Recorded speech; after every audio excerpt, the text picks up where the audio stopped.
Hello? Oh shit, it just wasn't plugged in properly. Anyway. As I was saying.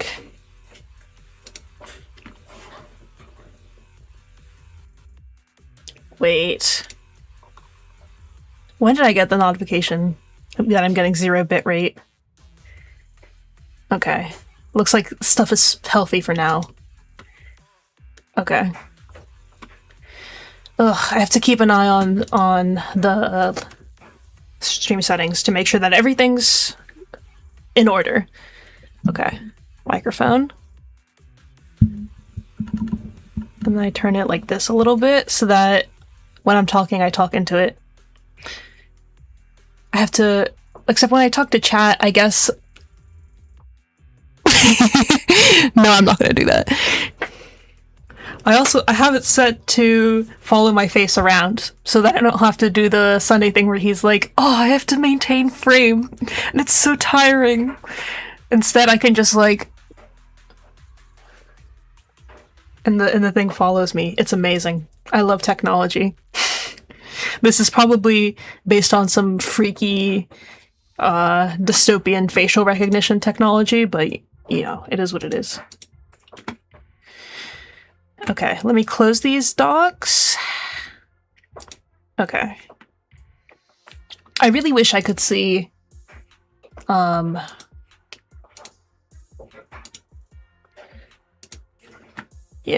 I really wish I could see the like stream performance ahead of time. But yeah, okay. I'm getting more DMs. ASMR mode engage. Big sound desync. Oh no! Oh no. This is not good. Okay. If somebody could help me with these technological issues, that would be a help. It fixed with the bitrate. Okay. Good. I'm going to join the GSL voice chat so that SureShot can join me, because that was also promised. I will join the GSL community stage and disable streamer mode so that you guys can hear.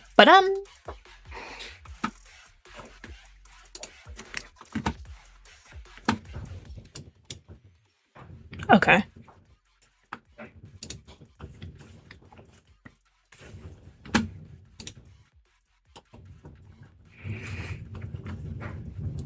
Alright, so to explain what we're doing today. Today we are reading this 25-page essay. We're probably not going to finish it, but that's okay. I'll just continue it on my channel another time. This is about, I believe it's about like acceptable and unacceptable conceptions of sexuality. She's going to develop a concept called the charming circle, I believe. And anyways, this is for a video essay about whether BDSM is like inherently misogynistic. Obviously it's not, because thinking so completely erases all the like non-heteropatriarchal forms of BDSM, but you know, in our attempt to be woke, we like to be aggressive, because oh yeah, those people, they just don't matter. They just like, they're not the majority, so why include them in our frameworks?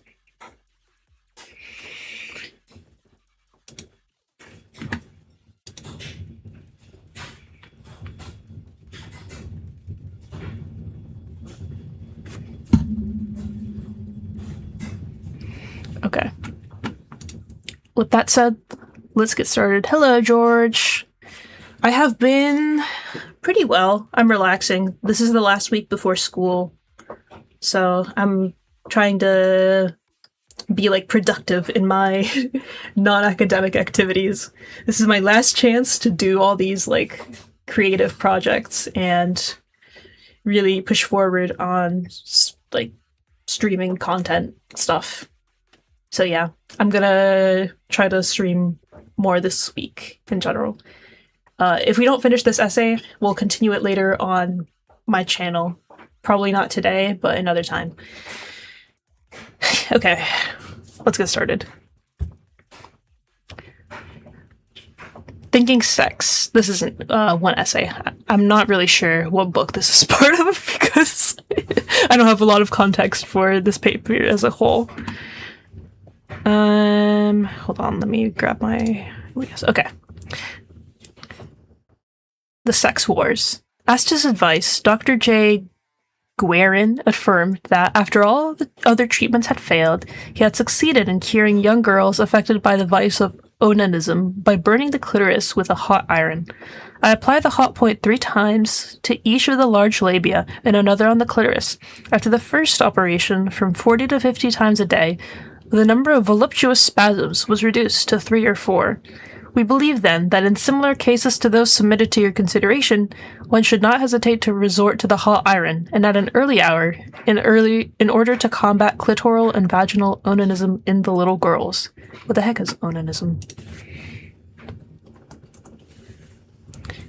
Masturbation, or coitus interruptus. Interesting. Okay. The time has come to think about sex. To some, sexuality may seem to be an unimportant topic, a frivolous diversion from the more critical problems of poverty, war, disease, racism, famine, or nuclear annihilation. But it is precisely at such times as these, when we live with the possibility of unthinkable destruction, that people are likely to become dangerously crazy about sexuality. Oh wait, I forgot to adjust.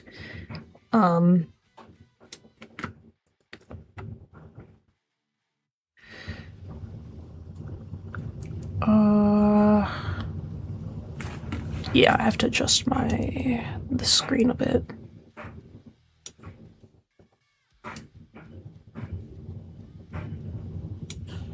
Okay.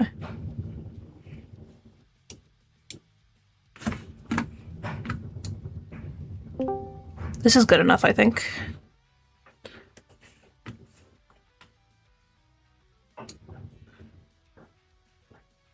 There we go. I'll just leave this here for now. This is my work in progress script. You've been depressed from moving. What does that mean? I thought moving was or you don't like the fact that you're moving. You're not happy about it. Somebody joined me. Is that Sure Shot? Hi. Hello, welcome. We just started. So don't worry. First we just read a quote from Zambacco, 1981. Oh wait, let me share my screen.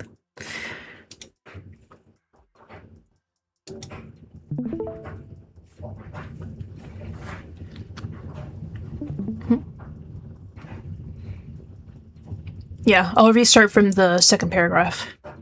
This first quote is about like genitally mutilating little girls so that they don't masturbate.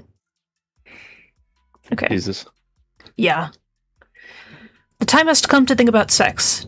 To some, sexuality may seem to be an unimportant topic, a frivolous diversion from the more critical problems of poverty, war, disease, racism, famine, or nuclear annihilation. But it is precisely at times such as these, when we live with the possibility of unthinkable destruction, that people are likely to become dangerously crazy about sexuality. Contemporary conflicts over sexual values and erotic conduct have much in common with the religious disputes of earlier centuries. They acquire immense symbolic weight. Disputes over sexual behavior often become the vehicles for displacing social anxieties and discharging the attendant emotional intensity. Consequently, sexuality should be treated with special respect in times of great social stress. The realm of sexuality also has its own internal politics, inequities, and modes of oppression. As with other aspects of human behavior, the concrete institutional forms of sexuality at any given time and place are products of human activity. They are imbued with conflicts of interest and political maneuver, both deliberate and incidental. In that sense, sex is always political. But there are also historical periods in which sexuality is more sharply contested and more overtly politicized. In such periods, the domain of erotic life is, in effect, renegotiated. Any thoughts so far?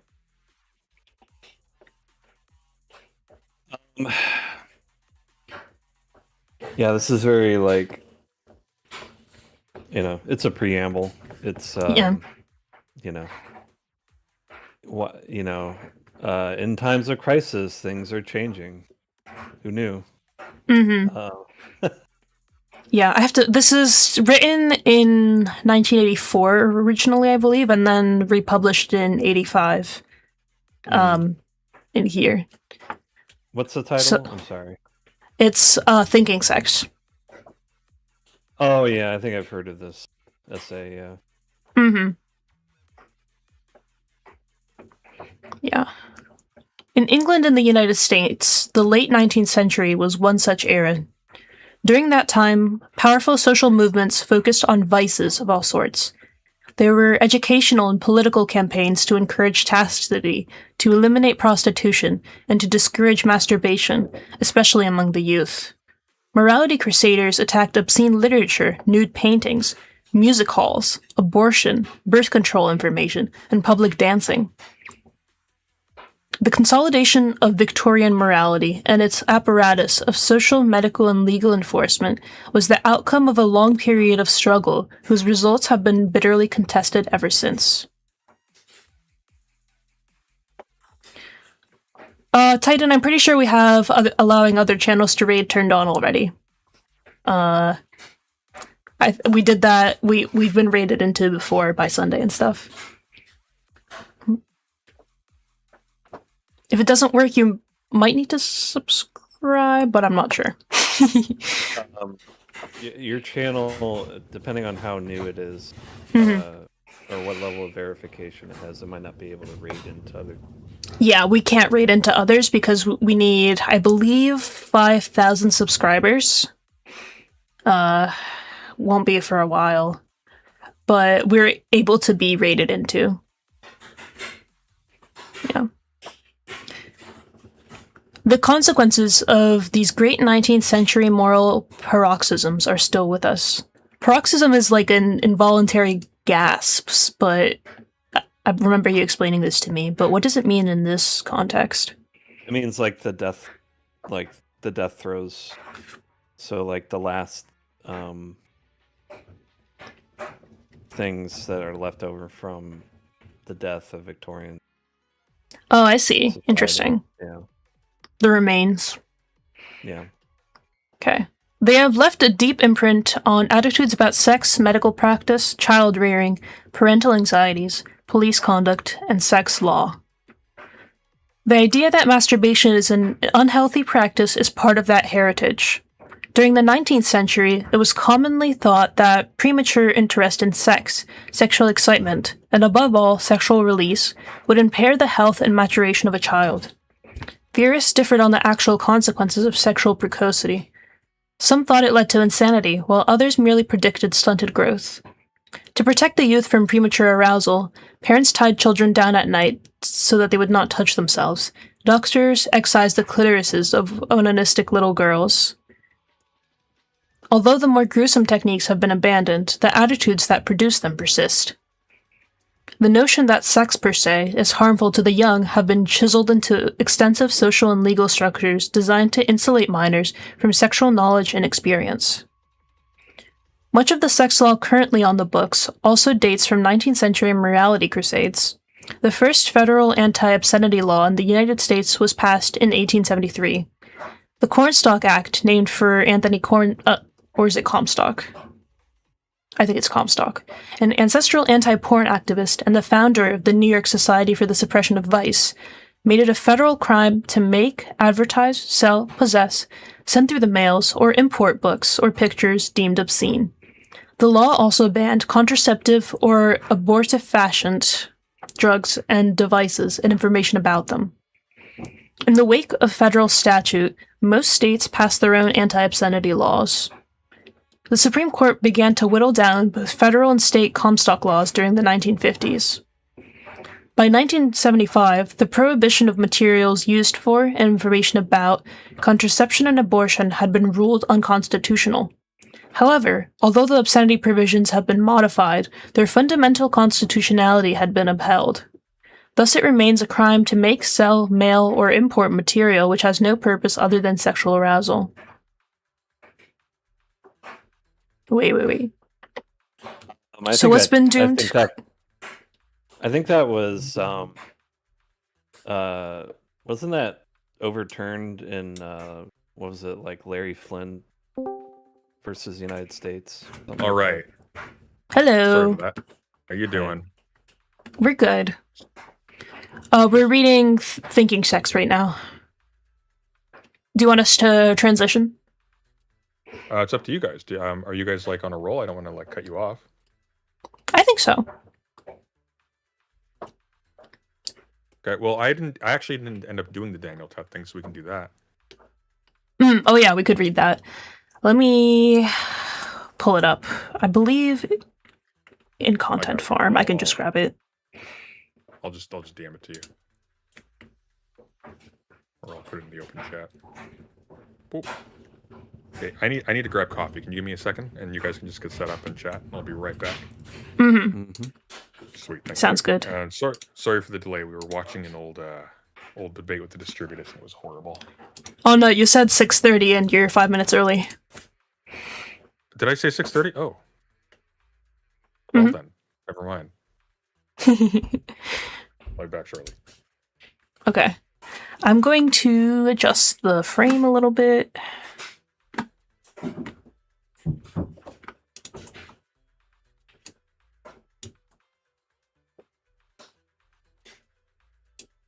I mean, Tut diagnosing. I mean, yes, of course, the white supremacists see themselves as the aristocracy, but diagnosing them sociologically as straightforwardly as the aristocracy and not yet another resentment-driven thing is just man, that's a choice. Yeah. Whatever they're engaging in, it's definitely not master morality.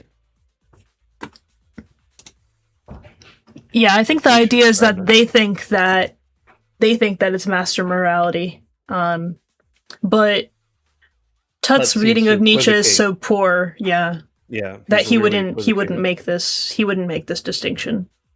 Yeah. He's incapable of seeing like how much Nietzsche would despise people. These last man ass bug people. Yeah. I think the idea of associating this tragedy with like an intellectual root is really the wrong way to go about it. It's kind of disgusting to try to rationalize it. Like by rationalizing it, regardless of whether you agree with the philosopher or not, you're giving it legitimacy in a way. Like, especially to the left and to people who... He's legitimizing the right's claim to some to kind Nietzsche. of natural aristocracy.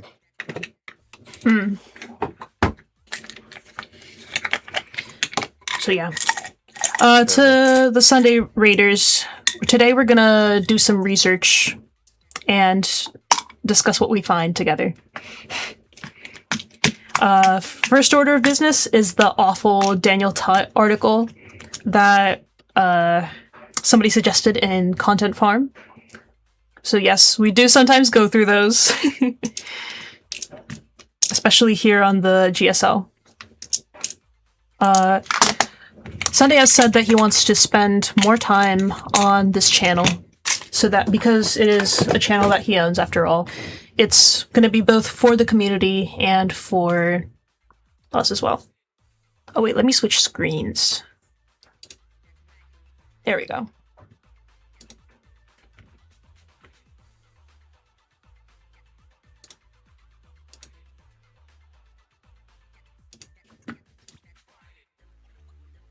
Hit that like button, by the way. Hell yeah. And subscribe if you haven't already. Mm-hmm. Oh, poor August. We're doing the Nietzschean murder article without him. Oh no. August is the big Nietzsche guy among us. Master Chief is Sure Shot. He didn't want me to draw an avatar of him. He said, fine, I'll do it, but on this condition.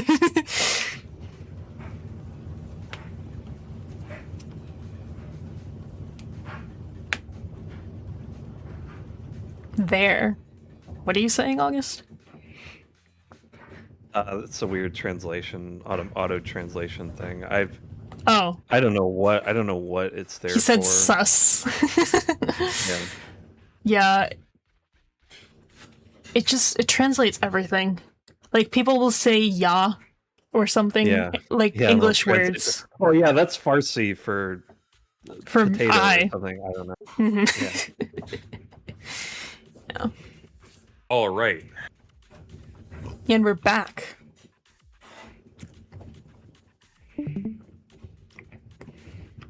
Okay. By the how are we doing? way, you do have a standing over the document. We're standing over on the screen. Yeah. So other people can see. Audience. What do We you got mean? a squid hovering above us. Yeah, we do. He's Eating our our brains. overseer.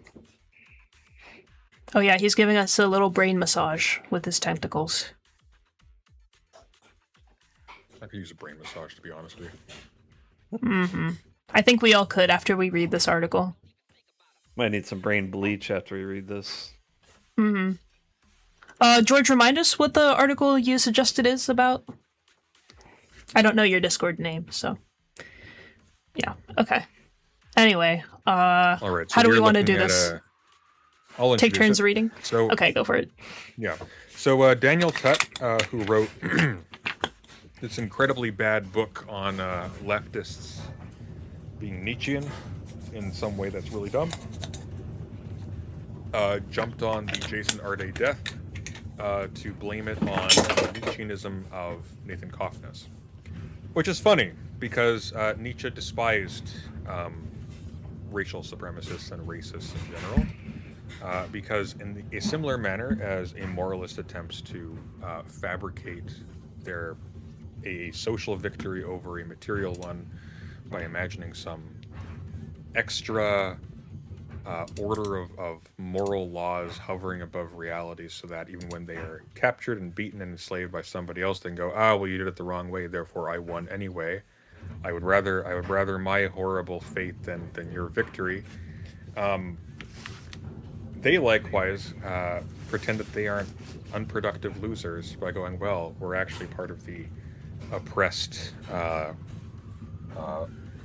overmensch race that is alone capable of actually building civilization, etc., etc. It's just because of the gross injustice of society that we aren't in charge of everything. Long story short, Daniel Tutt is a vulture and is philosophically incompetent, but is also very funny because of how dumb he is. So, here we go. Philosophy Tube did it better. It's, That's a is where bold I'll leave claim. off. That's embarrassing for Tut. Yeah. Imran said that he's an academic in DC, which is awful. He does actually teach. Practicing academic, yeah. I could touch him with my hands.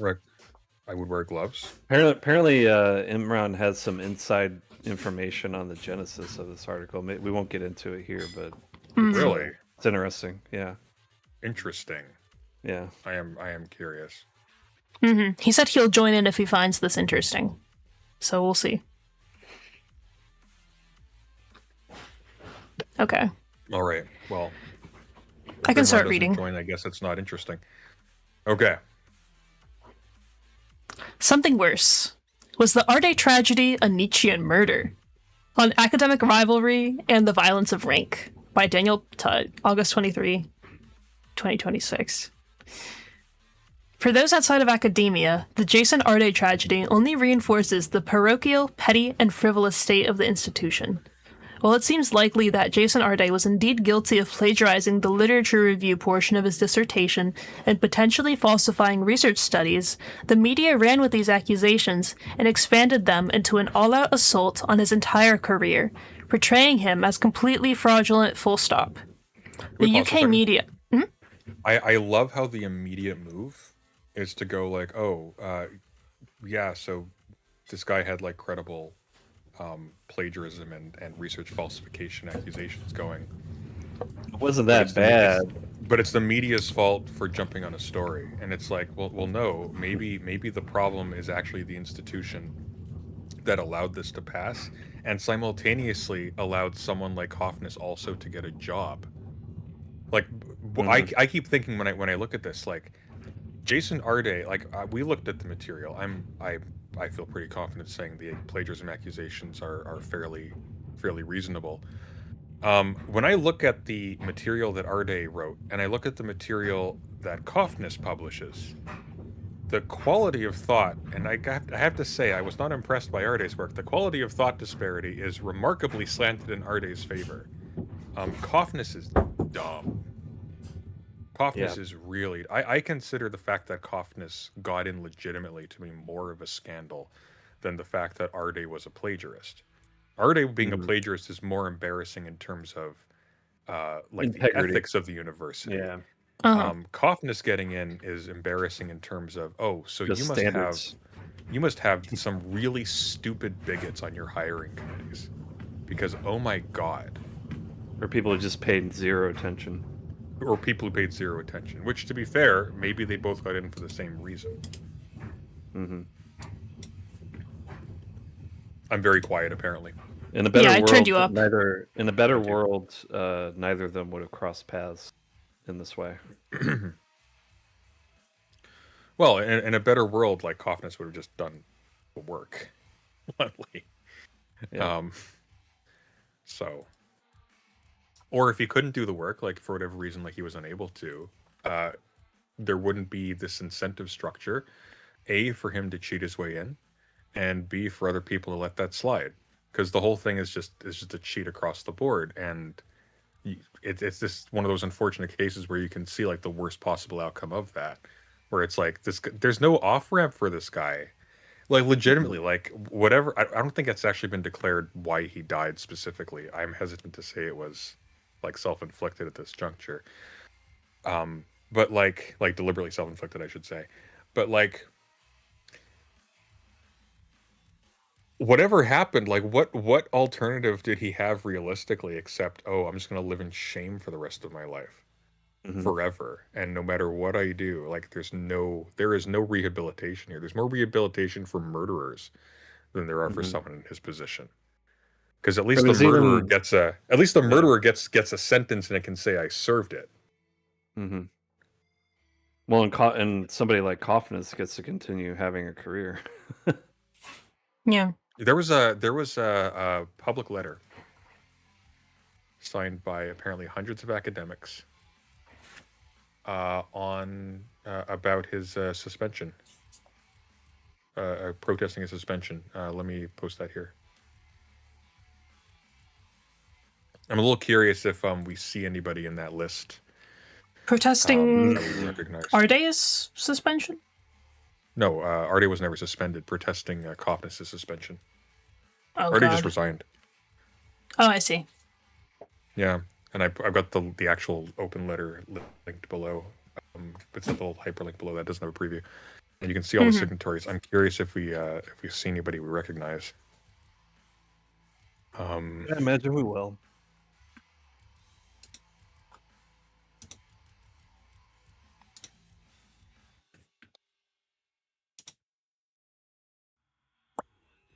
Steven Pinker. Oh, there we go. We got Steven Pinker in there. Great.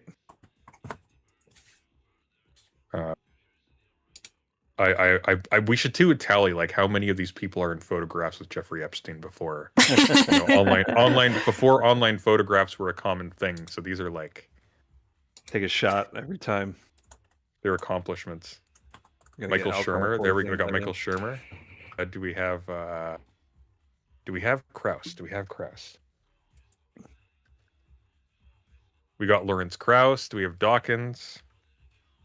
It's got to be Dawkins has to be in there. No, Dawkins didn't. Hmm. It's always a good sign when you have like a bunch of Epstein associates. Oh no! What about Chomsky? No way! No way! Oh No, not no. Chomsky.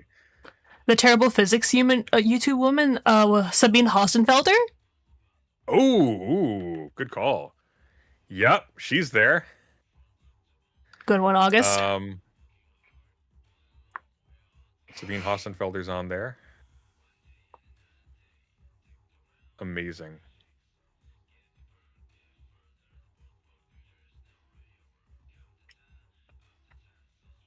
I was watching a conversation on stream before I came in between Nathan Coffness and the distributist. What's a From last distributist? year. A distributist is imagine if you're a Catholic and you realize that communism is smarter than whatever the fuck you're doing, but you want sort of a Catholic-y version of it that's really dumb and doesn't think things through very hard. That's distributism. But actually, it's funny. So the distributist actually has a thumbnail that also resembles G.K. Chesterton, who wrote the novel *The Man Who Was Thursday*, which has the character President Sunday in it. So it's a weird commonality there. G.K. Chesterton was a distributist because he was not that bright, but he was a clever writer. They were arguing about how they can take over the university and how there's a problem. There's just not this critical mass of right-wing intellectual elites that the left wing has. There's just so many smart people on the left. There's so few on the right. Like, yeah, because like 90%, like a massive. Oh, I wonder if Gadsad's. I bet Gadsad's on this. No, oh, that's kind of surprising, actually. That's a little surprising. I'm trying to think who else. I want like one more. I want one more.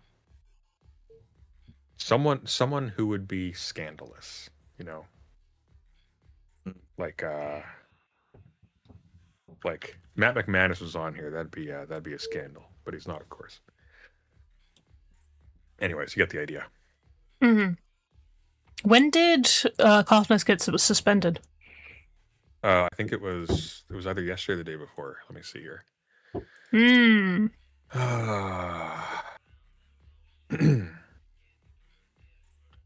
So this article is from today, and he was suspended. Oh, I think he was suspended is on Monday. Monday. I think it was Monday. Who's on there? Bogardus. Is Bogardus on there? Bogardus? Yeah, yep. Oh no. Oh yes. He can't get worse. I thought he couldn't. It's all like it's all weird terminally online losers who can't hack it with actual academics, so they go to the lowest common denominator and make conspiracy theory bullshit for people. It's so funny. Like There's a disturbing number of UC Irvine people on here. That's interesting. I actually, you know what? It would be interesting to just very quickly just pop this into ChatGPT and get it to just sort them according to university. Oh yeah. I'm just don't take it. I don't know if it'll do it right. I'm just curious. Mm. Can you sort these signatories by institution and give the numbers for each one?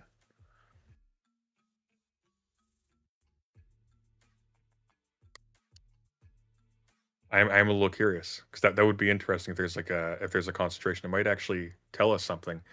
So University of Oxford is over 10. Why is it doing it that way? Full sorted table. Why would you not give me the full sorted? Oh, because you want me to buy the premium version. That's why, of course, you're going to give me the bullshit answer first, and then you're going to be like, This is why I hate this stuff. I hate this stuff so much, but it beats going through it manually. Yeah, I feel like you could maybe work around it if you put it in a CSV. Yeah.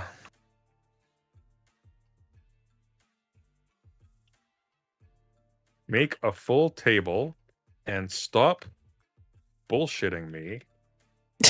You worthless piece Clinker. of garbage. Clanker.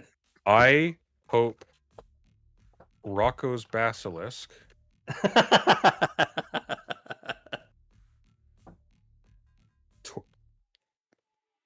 gives you an anus to torture you with for all eternity. Awesome. I should say gives you a real one because ChatGPT already has one. The forbidden anus.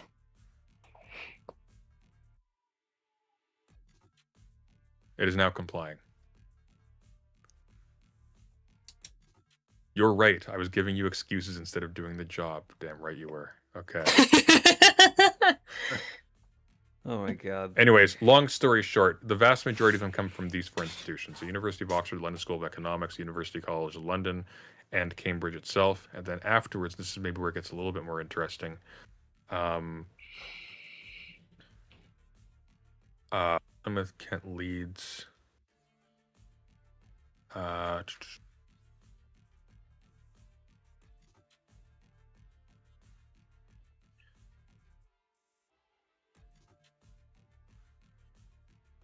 Wow, this thing is fucking useless. Anyways, there's a lot. It's basically a who's who. I'm astonished that Dawkins isn't on here. Oh no, I'm gonna look up some of my professors. I really hope not. Oh I really no. hope not. I doubt it. They're all super lefties. Apparently, one of them was actually super big into Sayers, and I didn't know it. So I was getting a Michelle Sayers filtered education without realizing it. Is Catherine Liu conservative? Catherine, oh yeah, Catherine. So Catherine Liu is she's been on YouTube a little bit recently. Yeah, all I've these people seen are like her terminally online. around. Yeah, all of these people are. She's like one of those. I'm one of the good ones in terms of critical theorists, when she's actually not, right? I see. She does a lot of stuff on. A pseudo-Marxist. She's garbage.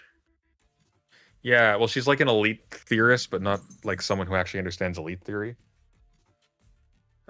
All of her stuff is like curated to appeal to people who are like still reading James Burnham in 2021. Which are not smart people, in case you don't know what that reference means. And it's yeah. Yeah. Do we want to keep reading? Yeah, please, let's do it. Okay, let me remember where I stopped. Oh, I think it's... The UK media is a vicious beast, and many of its practices are taken out of the old yellow journalism playbook, with inflammatory headlines driven by exaggeration and hype. Jason Arday became a scapegoat for a broken and radically unequal academic system, pure and simple. That Arday is a black man made this process all the easier to parade him about as the embodiment of a deep crisis facing the university. He was a scapegoat for a set of contradictions that far exceed him. Okay, that makes no sense. Jason Arday became a scapegoat for a broken and radically unequal academic system. How was he a scapegoat? What does that mean? He was a scapegoat. Because if the point is that his plagiarism was being pointed out as the problem, so that the institution could offload its failings onto his plagiarism, it's like, well, no. Mm-hmm. It's both. He's the example for the actual scapegoat, which is DEI. Yeah, the scapegoat is DEI. The scapegoat isn't Arde. He wasn't a scapegoat. He did plagiarize. He did the thing. Right. Yeah. The issue is that this was being attributed to ideological flaws and not like just really gross corruption and incompetence in the institution. Like Jason Darday wasn't there because Cambridge, pardon me, was just really progressive and just was super excited to have just any black professor come in, and they just couldn't find anybody. No, they've been keeping out black academics for a very long time. They cynically use someone who is getting traction as an activist, as like a public figure and an inspirational like guru type. That's why they didn't care about it. Shall I press on? Oh, sure. Yeah. The man responsible for initiating this campaign of smears against Arde that led him to commit suicide is a used Q-tip by the name of Nathan Coffness, an academic who refers to himself on X, as he looks like a Q-tip, I'm sorry, as a philosopher of biology. Why is this? I don't know why this is in quotes. Like, there's no such thing as philosophy of biology.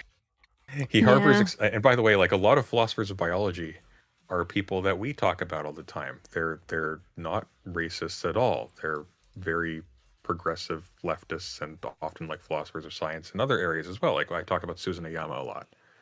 I would consider her a philosopher of biology. I read this initially as him saying that he's not a philosopher of biology. He's just a racist. He's not actually engaged with biology. Oh, well, that would be fair. That would be fair. But I think his background actually does permit him to say philosopher of biology because he actually does teach in philosophy, right? So I would say he's not really a philosopher. I'd say he's like a sophist or a bullshitter, which would probably be my actual term. But like his, let's see, he literally teaches philosophy of biology. Like he taught philosophy of biology at Cambridge. He didn't just refer to himself as that. That was his job at Jason Arde's school, right? So it's like, Wait. This says that he didn't receive a prestigious job at Cambridge. So did he eventually get the position, or his Wikipedia page? Look, maybe this has been bullshitted, okay? But listen. After receiving a Leverhulme Early Career Fellowship grant in 2022, Coffness became an early career research fellow in the Faculty of Philosophy at Cambridge, where he taught philosophy of biology. He also became a research associate at Emmanuel College. And the source for this is, let's see. The source for this are articles that are critical of Coffness. So let me see what this actually says, if this has been represented correctly. And of course, it's paywall. Going to archive.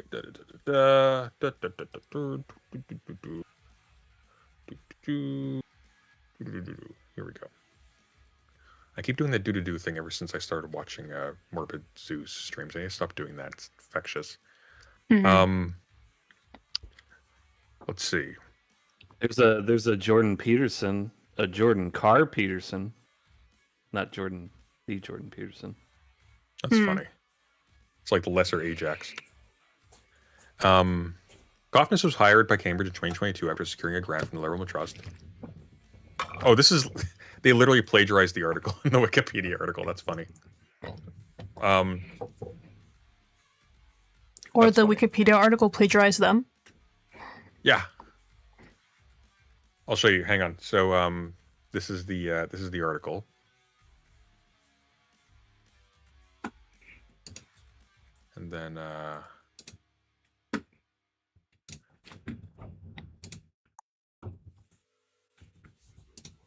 And then this is the Wikipedia article.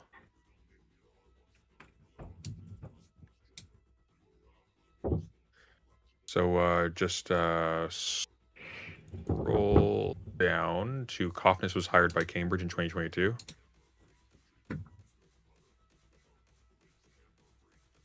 See that? And then scroll down here. Keep going. Keep going. Keep going. Keep going. This one? Keep going. Oh. No. Keep going. Keep going. Keep going. There you go. Where? Up. We passed it. Not that one. Not that one. No, up, not down. Up. Up. Going down. More. Go up more. Why did you ask me to go down so far? Now I'm almost I at the didn't. top of You the went down article. Okay, now, sorry, I was watching the stream because I'm stupid. Go down a bit more.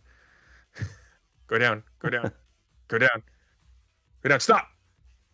Oh, you kept going. Go up a little bit. Okay, stop. Okay, This one? top of this one. Yeah. Okay. I thought I you think said he was hired by Cambridge in 2022, yeah, and after securing a grant from Left from Trust. Okay, it's not exactly plagiarism. It's close, though. It's real close. Who cares? It's Wikipedia, but still. Yeah, maybe. I just thought it was funny how uncannily similar it was. It's like, try, guys. Add more information, but whatever.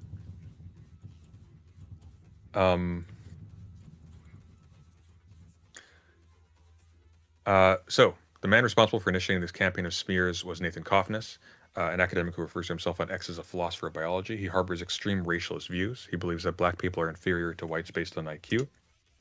In recent interviews, Coffness admitted that he was motivated to be a whistleblower, quote-unquote, over Artie's plagiarism because he was resentful over not receiving a prestigious job at Cambridge. Coffness's ideology must be situated in the wider orbit of today's far right. This means that the Ardé case was not only pumped out organically by the UK media, it was in fact a coordinated campaign financed by the Peter Thiel network. That is strange. I don't know about that one. I've seen an article, I haven't read it yet, that made a similar claim. I find it sort of intrinsically dubious because it sort of insists that the UK media would not take an interest in this case, or that there wouldn't be interest in this if not for that funding. Of what I'm not entirely sure, because I don't think a lot of the mainstream reporting on this was Peter Thiel funded. I think it was, this is actually a scandal at a time when, for example, progressive race politics are in the spotlight of a lot of today's, like, it's the hot button thing. Like immigration, Muslim religion, like gender stuff. This is all like what the right is obsessed about right now. And there's a lot of them. And the major media apparatus right now is right wing and is focused on keeping the tension on that outrage machine. So it's like, why would this not be like a major scandal? Like, obviously it is. There are a lot of people invested in this as a major scandal. And yeah, it's racist. The entire point is that this is a black guy in particular, so you can take shots at DEI. You can take shots at other things that are associated thematically, like wokeism in general, like feminists, whatever you like. Because, like, look, guys, they're putting in plagiarists. They're putting in plagiarists for ideology. That's very easily transferable to women in the universe. It's very easily transferable to, like, philosophers of gender or theorists of gender in the university, etc. Like, obviously that's gonna explode. Obviously. And let me see. I think the link's actually in the content farm. I think someone put it there. I'm just gonna see if I can find it quickly. The Peter Thiel linked race science network that penetrated Cambridge. Okay. Yeah, this is linked by Tut. Oh, is it in there? Okay. Yeah. Maybe we should look at that. We can give it a quick read. Yeah.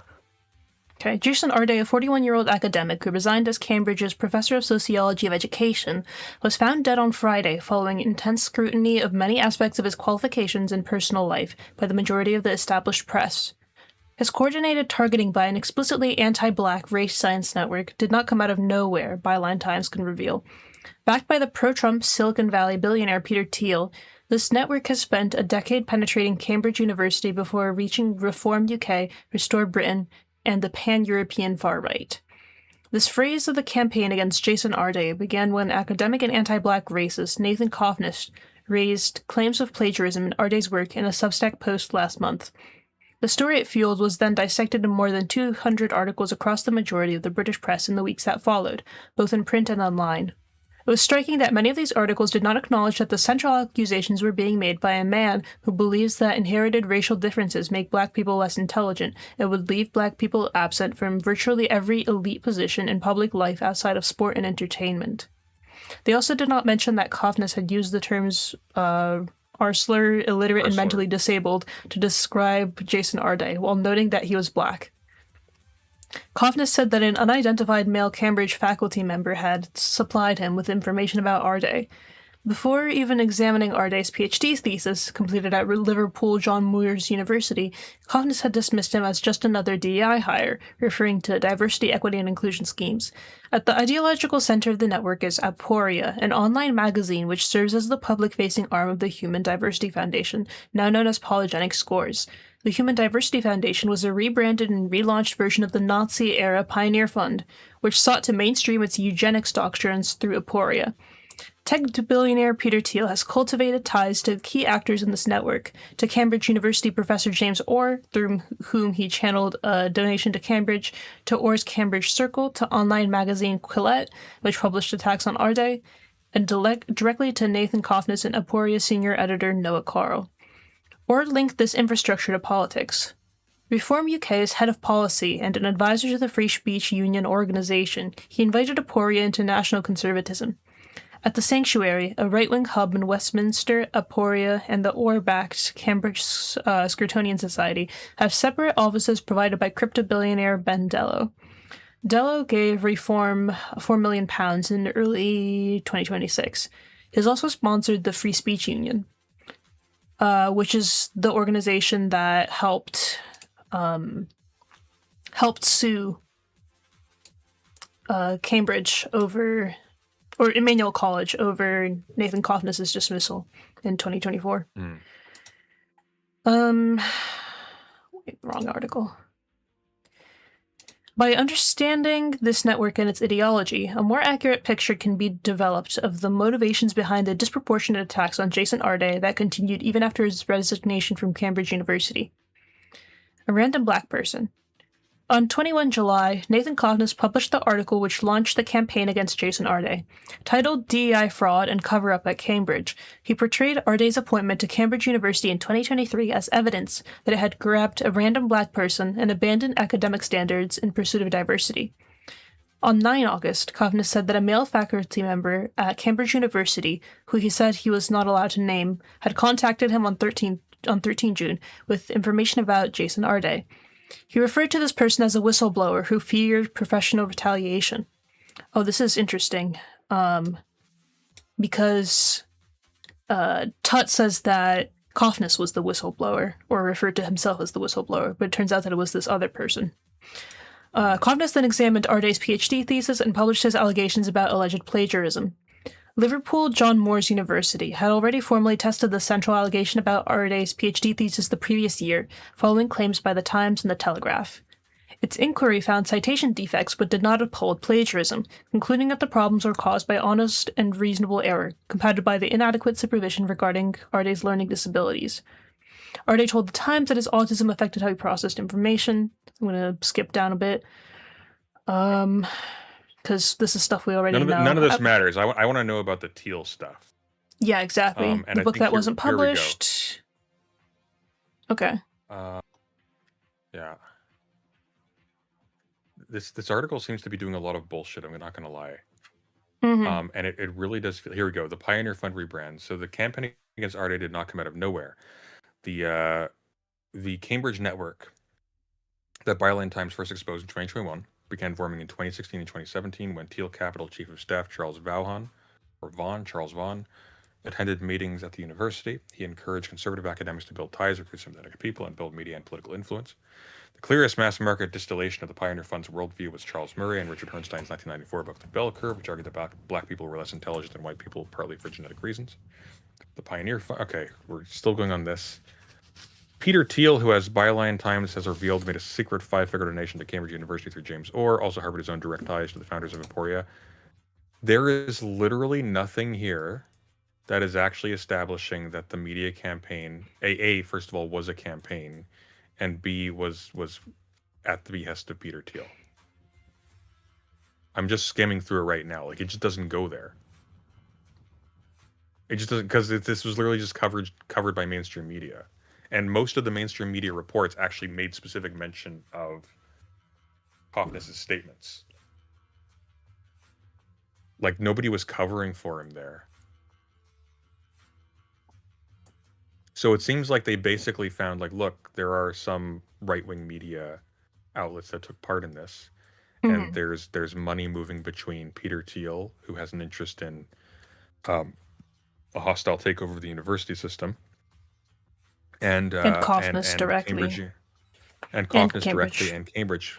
But that's not a byway for saying that the media coverage was the result of Peter Thiel's machinations. That's not how that works.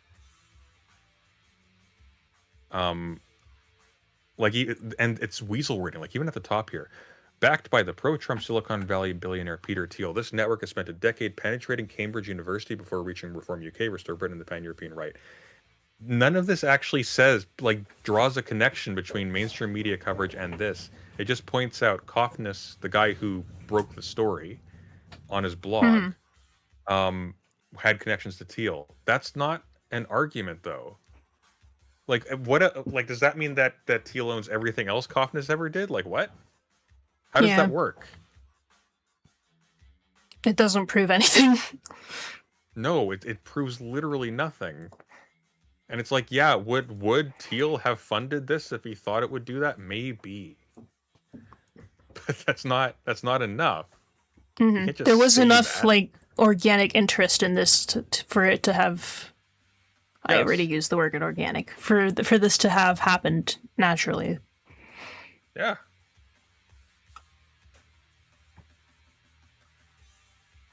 I also don't buy that Kaufness received the information from somebody else who's being quiet. My guess would be is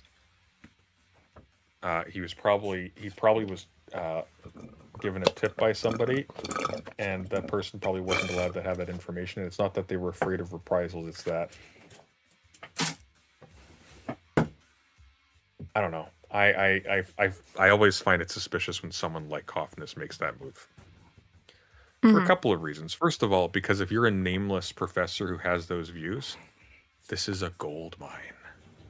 You want the credit, especially at this point. You have Sabine, you have major figures like Lawrence Krauss and Michael Shermer and Sabine Hassenfelder like wanting to support you and talk about you. Like, that's millions and millions and millions of people who are now on your side. You could make bank doing that. You could be a major figure. They treat you like a hero. The fact that nobody's come forward and tried to claim that is like, okay. Because there would be no basis unless he obtained that information somehow illicitly, which I don't know why you would have to, because these are published papers. There would be no basis for punishing him because he's just calling out plagiarism. Even Kaufness wasn't punished for calling out plagiarism. Kaufness was suspended for doing a racist victory lap over Jason Arday's death. Yeah.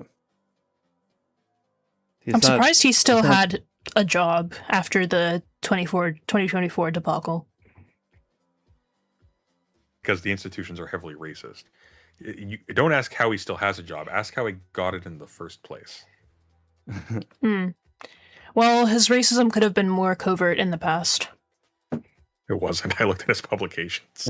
Oh, yeah? Damn. It's been openly racist the entire time. This is this guy's life, okay? He's literally always been this. Having read his little Substack thing, I can definitely buy his inability to conceal anything. Oh, God. Anyway. Like, oh, yeah, here it is, this sentence where Tut says that Kaufness was Kaufness self-identified as a whistleblower. Just so you have a sense of this, right? So he joined Emmanuel College, Cambridge in 2022, right? Okay.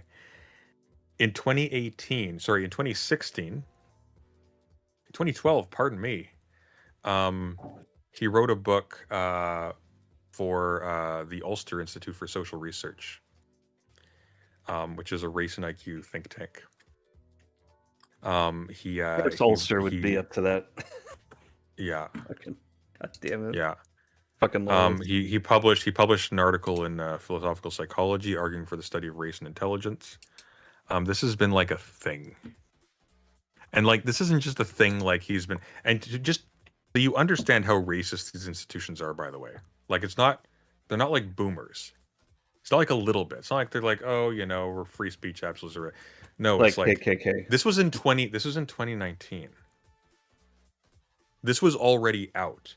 So like when people are like, oh, the university institution is like all liberal and leftist and progressive and it's all woke, it's like, no. Oh no. No, it is not. There are bastions. That is sure. disgusting. They are fighting for funding. They are very poor very frequently. There's actually not a ton of them. But no, like these people like this get prestigious positions. They have career mobility. They have massive advantages over their peers. And there are a lot of people with actual power in the university system who move them around. And it's not hard to see why.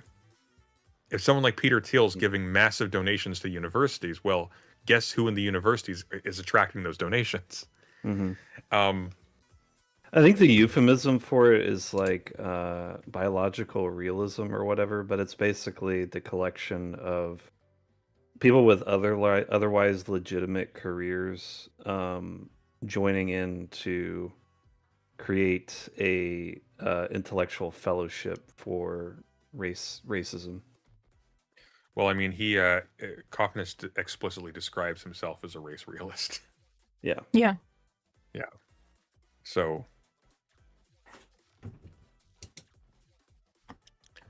That was horrific. Also, it's funny. I say it's funny. It is horrific. Steven Pinker and Peter Singer, which is, I mean, it's very typical, I guess. Vegans, man, every single time. That was a joke. I like vegans.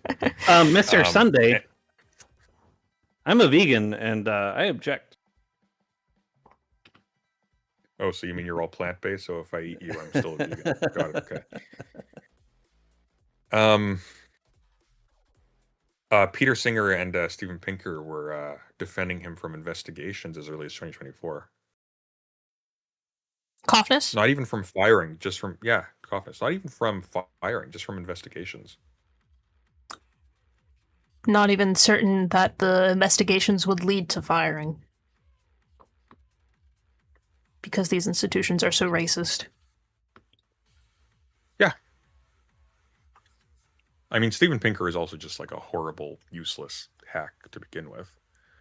I'm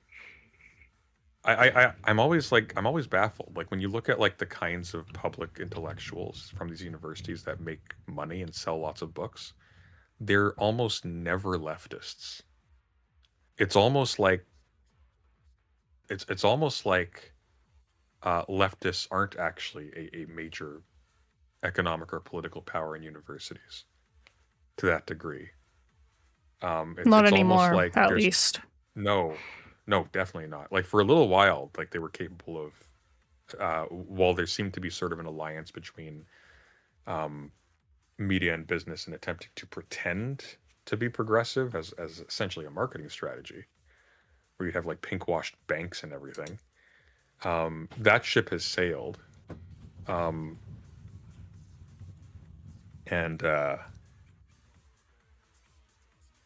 that ship wasn't in harbor for very long. You can even go back and read like Hannah Arendt on violence, and you can read like how she talks about like black activists at who were protesting while she was working. It's one of the reasons why Hannah Arendt actually low-key sucks. It's also one of the reasons why you'll find people talking about Hannah Arendt being a massive racist. That explains her sleeping with Heidegger.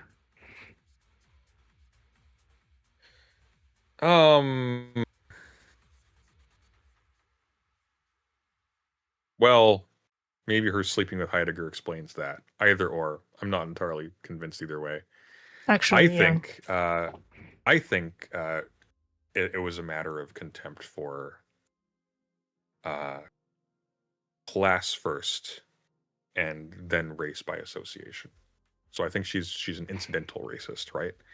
I think in her case, when you read, especially when you read, like if you read the origins of totalitarianism, Hannah Arendt has interesting ideas, but she's very sloppy and she narrativizes, and the narrative all very frequently, overwhelmingly, overtakes the actual critical component of her work, which is intelligent. It has, once again, it's full of ideas that are interesting and sometimes useful. Just don't read her as a historian, um, and or as like an accurate representative of other people's thoughts.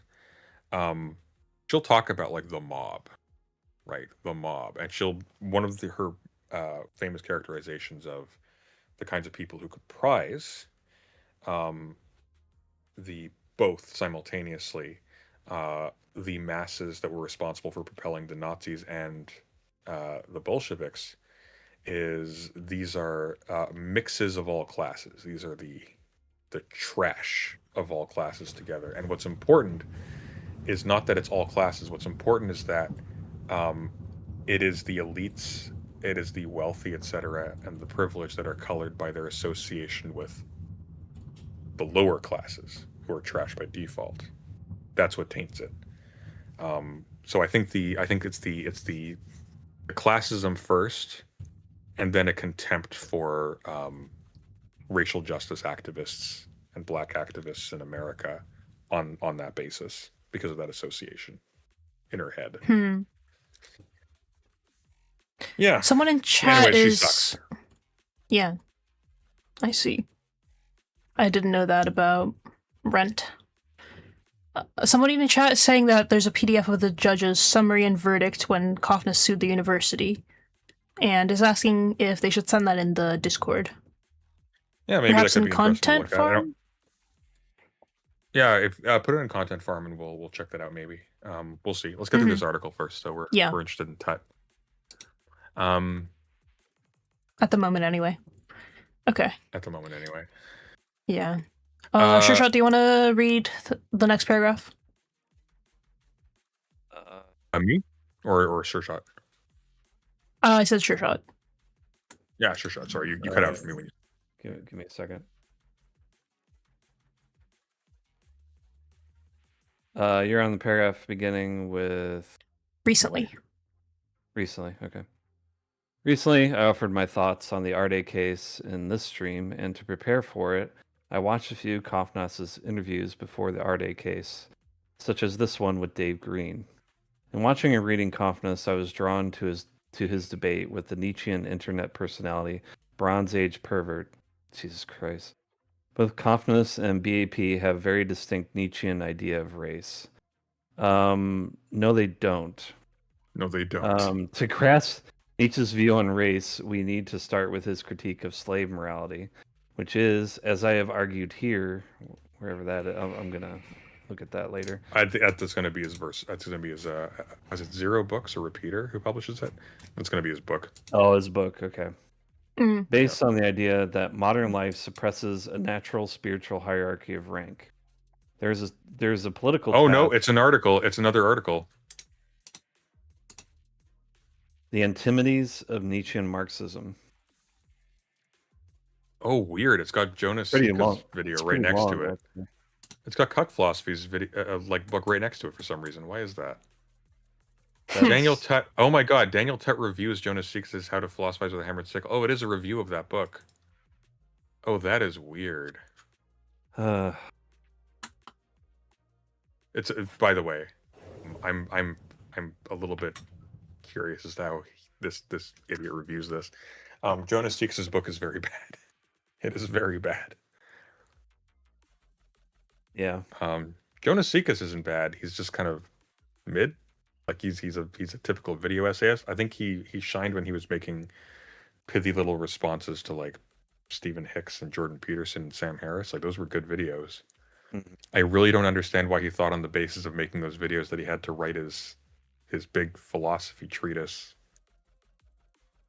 after having read literally just like a couple compilations of Nietzsche writings and the Marx Engels reader. It's very odd. Yeah, I like Jonas, but it's definitely not very good. Yeah. Hmm. Anyway, to continue. Mhm. There's a political task in this critique, but only some of Nietzsche's readers will have the courage to bring it about. And what is needed is a revolution in rank and distinction so that superior types, the superior here is understood through physiological disposition, are placed at the top. This new ranking order is to be ushered in by a small group of individuals who force it upon an amorphous majority. Um,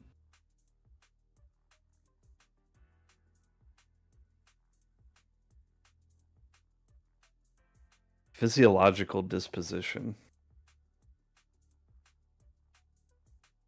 just doesn't doesn't ring for what Nietzsche was describing as like an overman or whatever, or an aristocracy. Okay, so, and this is really important.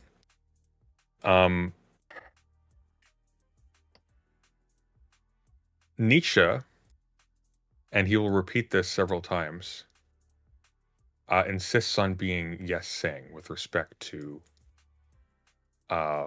weakness, sickness, etc. It is actually super important for Nietzsche that weakness and sickness are productive. He does not. He is not someone who likes the stupidity of pure domination. He is a product of sophistication and sickness resulting from ressentiment. So one of the things he will say is that he casts an evil eye on something. There are things he doesn't like that repel him or whatever, but he still wants to say yes to them. Why? Well, because that elaboration of how you that complexification of how you view yourself by finding that alternative way to judge your relationship with other people because you lost on the material plane, but we can imagine now other planes of activity where you won. That is the basis of philosophy and religion and so on and so forth. That's where you get like this It's a shift lot of towards, creative energy. yeah, well, not just creative energy, but it's creative energy with a place to vent it, which is this virtual realm where you're like constructing new objects that then double other things. You can analyze things in new ways and think and then focus on thinking as opposed to simply like acting bodily, right? Mm-hmm. So the issue with race for Nietzsche here is that, and he'll talk about like blood, for example, but in quotes, right? Yeah. Um, So-called blood. yes. So when Nietzsche's talking about race, he is talking about the history of the development of ideas and of types and so on, but he's not tying it to genes. No. He's not tying it to ethnic race. He's tying it to patterns of behavior. Mm-hmm. So when he's talking about like Nietzschean's idea of race, the reason why Nietzsche broke off with Wagner over Wagner's anti-Semitism is precisely because Nietzsche has no truck with that view of race at all. He's disgusted by it. Yeah. Um, and that same genealogical mode, by the way, means that when Nietzsche is talking about Jews, he's also often talking about Christians. Mm-hmm. In fact, he's basically always talking about Christians as well. Right. Especially German nationalist Christians. Yeah. Yeah. He takes shots at Plato, right? Mm-hmm.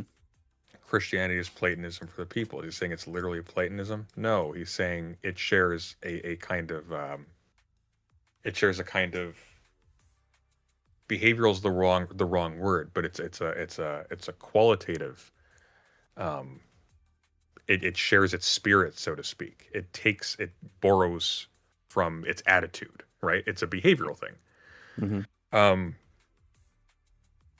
And Tut's entire thing here is he had a notion. Hey, there's a lot of leftists who are assholes. Hey, there's a lot of leftists who are Nietzschean.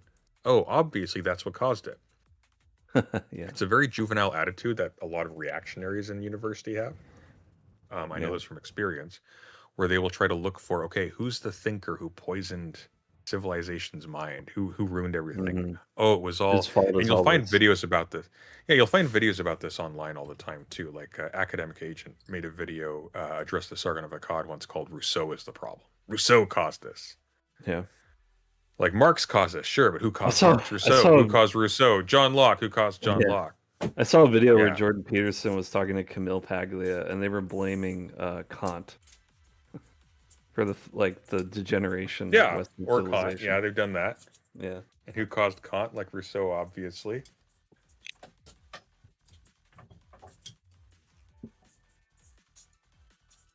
Yeah. Yeah. Very, very weak. I'll just continue, I guess. Hmm. Kaufmann is a Nietzschean insofar as his view of race and society supports Nietzsche's obsession with physiology and rank order. Oh my God. He does not have a obsession with physiology. What the? No. Okay. Okay. Yeah, Nietzsche he- literally says, "I am grateful for my sickness." Why? Because sickness, any kind of variation in experience or physiology, for that matter, means you have access to perspectives based on your physiological position that other people don't. Yeah. Physiological perfection, Something- therefore, something the notion comes- of it, the notion of static. physiological, exactly, the notion of Yeah. physiological perfection and superiority is antithetical to philosophy progress. developing into something new, to progress, to the creation of the new. Yep. He's directly opposed to that. Yeah. He's not only not obsessed with race, like he's pro races dying. He's pro racial groups breaking to make room for new things and to spiral out to make new things there. Like it's a very violent philosophy in other ways. Yeah. But it's specifically violent because it denies advocating on behalf of any identity. Yeah. And I mean, and don't get it Yeah. twisted. I mean, he is very much like, you know, a 19th century German when it comes Oh, yeah. to his anthropology, you know, his account of anthropology or whatever. But like, he's And if not you read it straightforward. badly, He's not straightforwardly like a KKK. well, it's not just that. Like, he will write like an edgelord, in a certain key because he's mocking people. He's Yeah. Right. he's He's mocking. extremely yeah. acidic and sarcastic Yes. all the time. Yeah. Yes. Anyway, in section 287 or page 287 of The Will to Power, Nietzsche writes literally the worst book that you could take from. It's It's not even a book. Yeah, it's just like an amalgamation. It's unpublished notes. He didn't intend that to be a book. That wasn't The Will to Power either. They just called that compilation that. Right. The Will to Power was a planned book that he abandoned. It's like a and then he just Frankenstein's monster of stuff that he didn't Yeah. publish. Yeah. Now, by the way, like The Will to Power is useful insofar as you're looking for like Nietzsche's notebooks, because that was a published version of it before Stanford started publishing all of them. Mm-hmm. But it is literally just an assemblage of notes from his notebooks. Yeah, that they liked, that a bunch of Nazis liked, basically.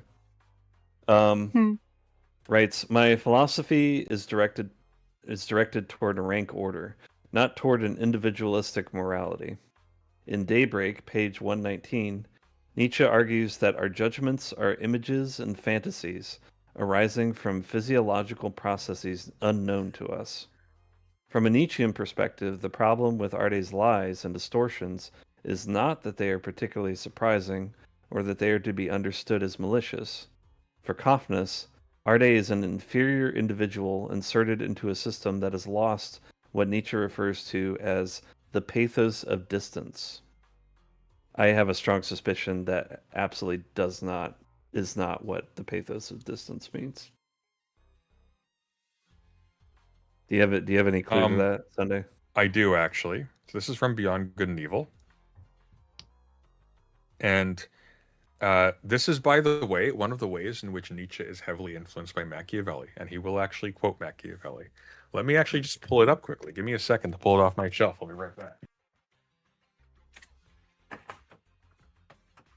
Mr. Bookman, away!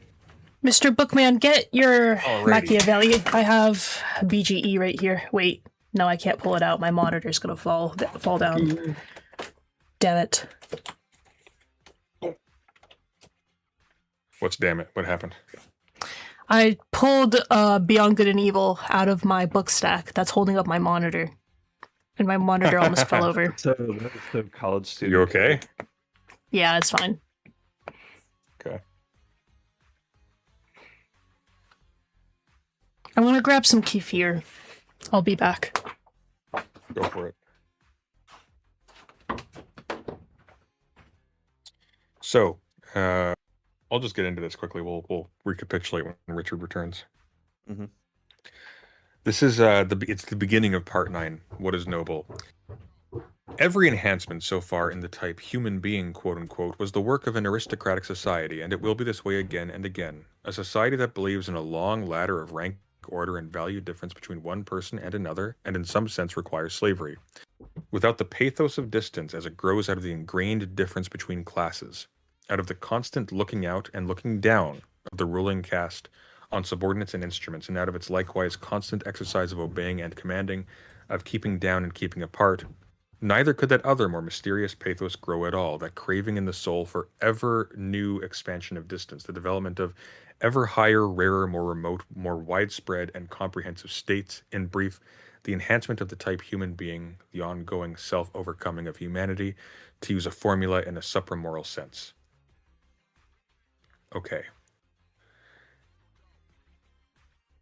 Of course, we must not succumb to any humanitarian illusions about the history of the origins of an aristocratic society, hence of the prerequisite of that enhancement of the type human being. The truth is harsh. Let us admit to ourselves unsparingly how so far every higher culture on earth has begun. Human beings with a still natural nature, barbarians in every terrible sense of the word, predatory men who still possessed unbroken strength of will and lust for power, hurled themselves on the weaker, more civilized, more peaceful races, perhaps those who were traders or keepers of livestock, or on old decaying cultures in whom the last signs of vitality were flaring out in brilliant fireworks of spirit and corruption. In the beginning, the noble caste was always the barbarian caste. Its superiority was not chiefly in physical, but in psychical strength. They were more whole human beings, which at every stage also amounts to more whole beasts. So, how to make sense of this? When he's talking about races in this context, he is talking about literal bands, like roving. Like actually tribes that are actually related to each other in that way, because he's projecting this back into the distant past, like Bible times, okay? Mhm. And the point he's making is that there is this property that causes catastrophic events between these groups that makes stuff happen in terms of development and change, et cetera, that causes the clashes that cause change. And that is privilege and boredom. The point isn't that they're racially superior. The point is that a situation arises in which you have human beings with power who get weird notions in their head. They get weird things they want to do, weird obsessions that are not tied towards getting along with just their bare family. Subsistence. Yeah. Bare subsistence, or not even just bare subsistence, just like doing their job and getting along with the people around them. They have competition amongst each other to attain great feats and whatnot. Think of, like, we're talking about Bible times. Think of like Homer, right? Mm-hmm. You don't get an Achilles if Achilles is out with his bros just farming every single day and then goes home and he's just chilling. Yeah. The whole reason that he goes to war is because he wants to die in glory. He wants to die in glory. He needs glory to justify his existence. He is a man who is fundamentally bored with life. He is bored with everyday life. Right. So that's the move. Mm-hmm.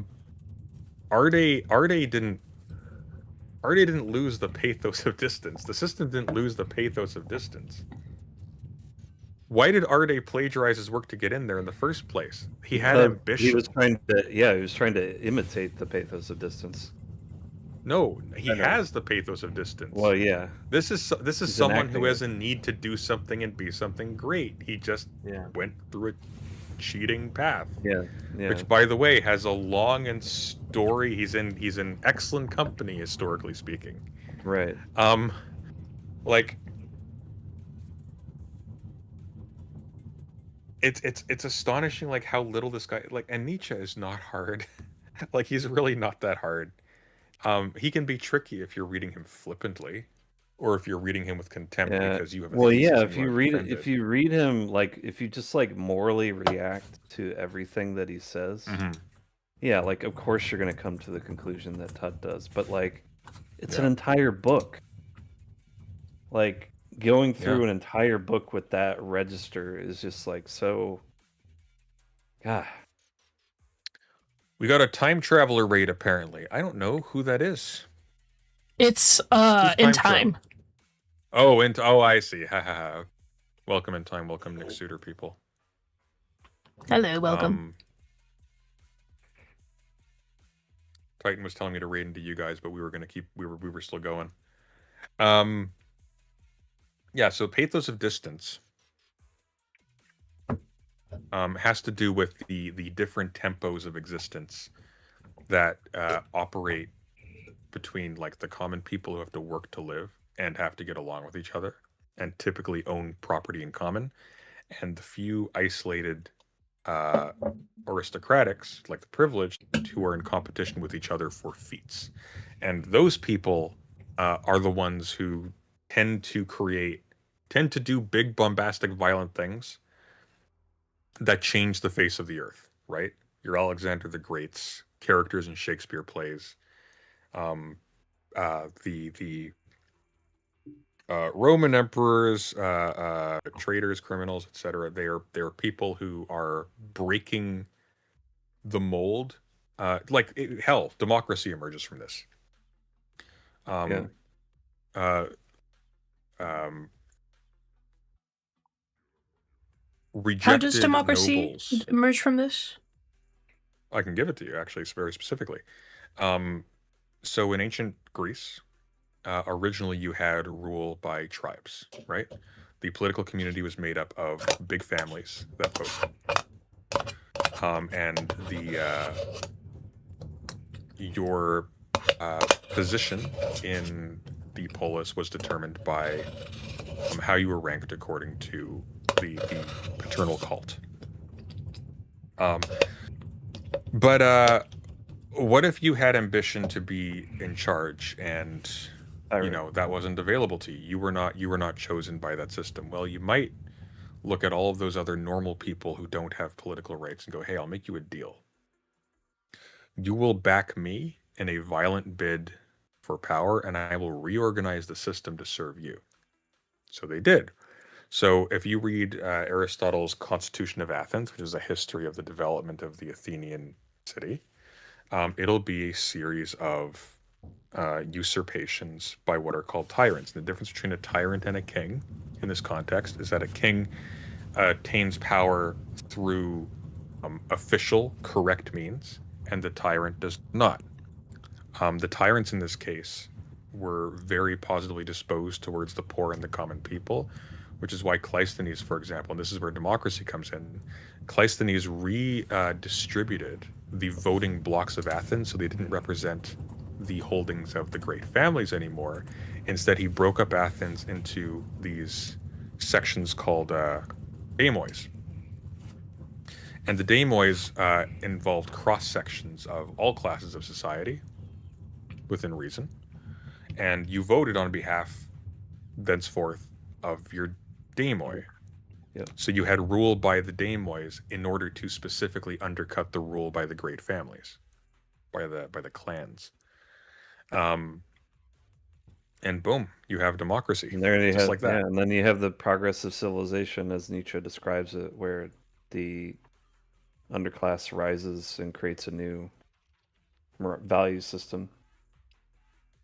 And like I thought you that were gonna move is really important.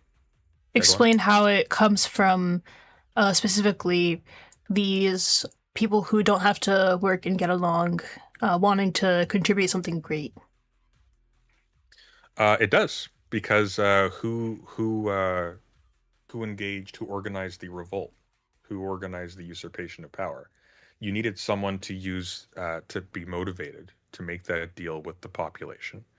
to take power violently from the established order, reorganize it in order to privilege their own ends, and that massive, like that is from the nobility, right? Like Cleisthenes was a privileged member of the previous society.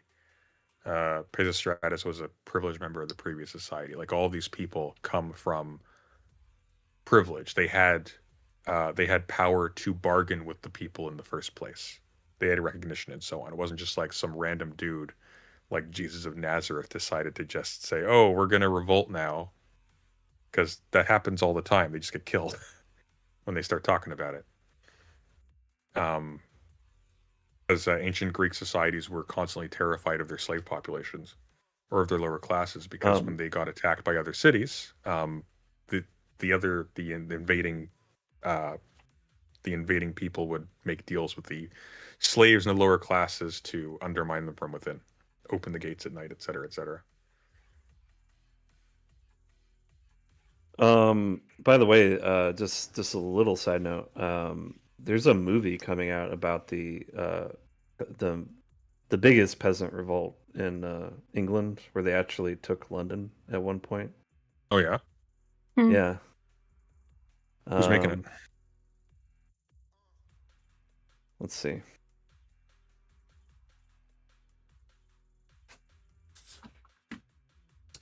Anyways, moving on. Point is,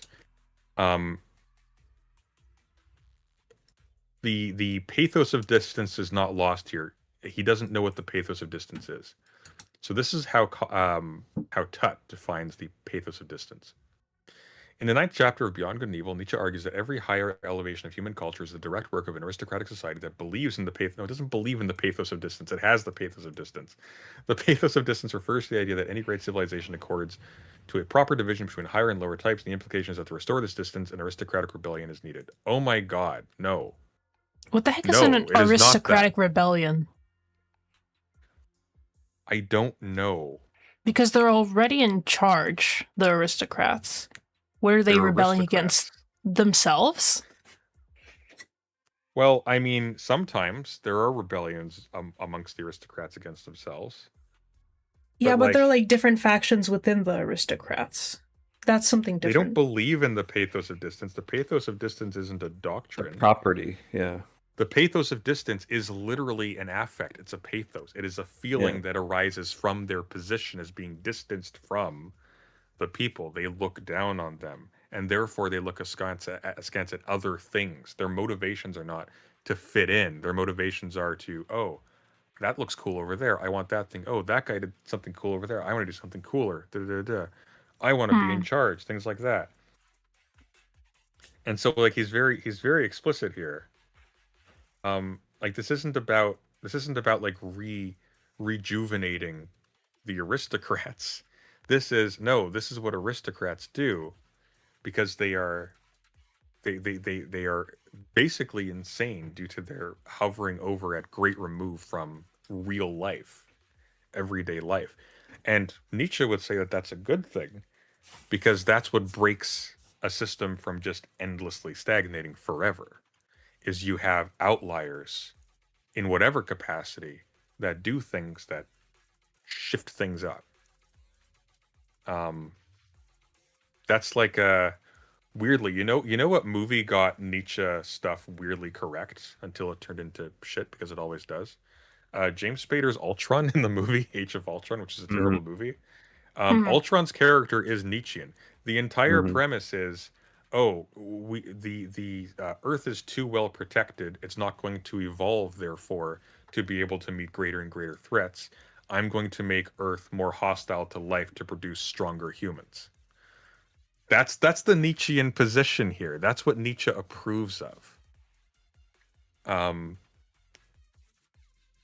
What doesn't kill me makes me stronger. That's what that quote refers to. In fact, Ultron literally quotes it directly.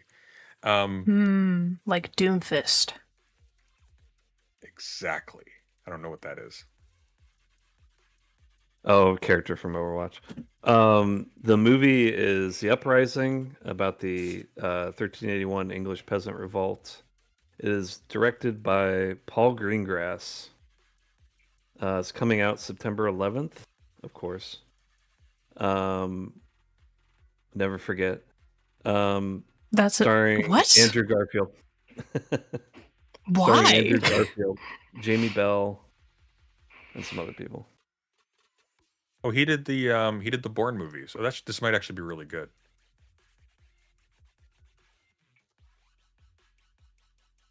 It's definitely an interesting premise for a movie. He did the Bourne movies. He did Captain Phillips, which was fine. He did Green Zone. Okay, I have some trepidations, but we'll see. Yeah, we'll see. We shall see. Steve Mhm. Steve That's McGowan all I in can- chat says that Nietzsche's aristocrats were enlightened people and thinkers, not noble ruling class. Is that true? I thought they were the ruling. They were, Wait, what? or like they were both. Nietzsche's aristocrats aren't enlightened people and thinkers. No, that is very wrong. No, He's talking That's in this more like context about Plato's aristocrats in look, the look, Republic. I'm gonna quote you directly again from the end of that first section. This is how he describes them, okay?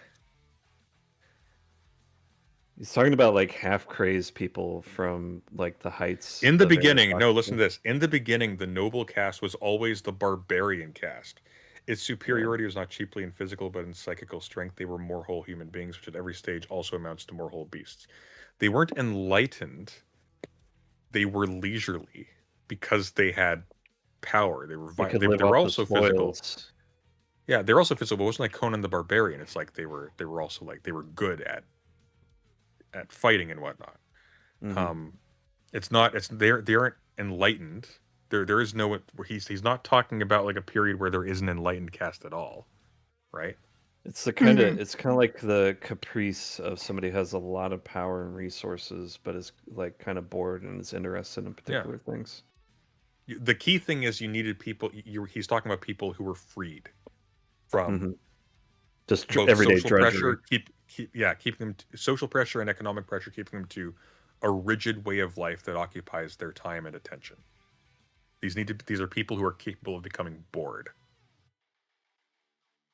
You know, like Pinocchio in that the best version of the character. Father, when can I be on my own? That one. Yeah, that's Nietzsche's aristocrat. Okay? Yeah, and you can kind of see like the beginnings of like the genesis of the misreadings of Nietzsche by various people who have the, quote unquote Marxist orientation, because they are thinking in terms of everything in terms of class, the class typology that Nietzsche just isn't really operating with. Well, he's a very effective critic of a lot of the pathos that is invoked in the rhetoric of people like this. So it's not surprising that he's going to take aim at this, because like a properly Nietzschean approach treats this guy as a joke, because he's basically just moralizing. He's like, oh well, like that's it. Yeah. I'll keep reading. Mhm. In one interview, Kaufman says that after the revolution, he might become appointed chair of race and eugenics science at Harvard University. It may seem odd that a conservative thinker would invoke revolution as a term, but this is what makes Nietzsche's aristocratic radicalism so distinct. It sets its sights on bringing a new physiological rank that has been denied by the decadent social order. This is completely wrong. He's actually, again, very specific. It is not physiological. By the way, when these quotes that he cites up here to establish Nietzsche's position on race have nothing to do with it. So when he says, for example, in Daybreak, and he repeats this elsewhere, our judgments are images and fantasies arising from physiological processes unknown to us. He is not saying it arises from your racial composition. He's saying it arises from your gut. He's saying it arises from your appetites. He's saying it arises from chemical functions inside your body. You are not a disembodied spirit that just like spiritually generates thoughts as if there's something separate. You are He's talking about biology, not physiognomy. Yes.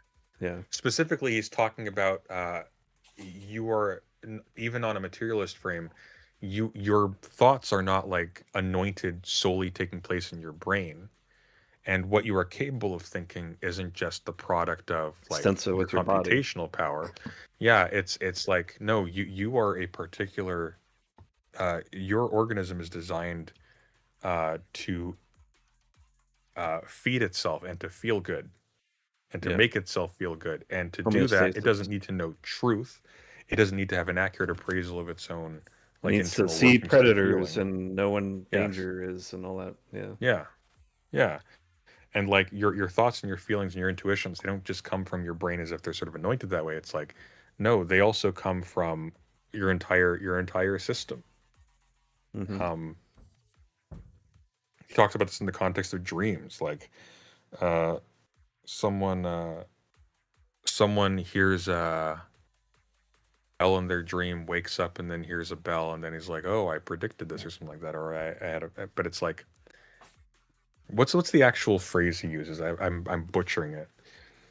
There's a. I think it takes place in Beyond Good and Evil actually when he talks about this.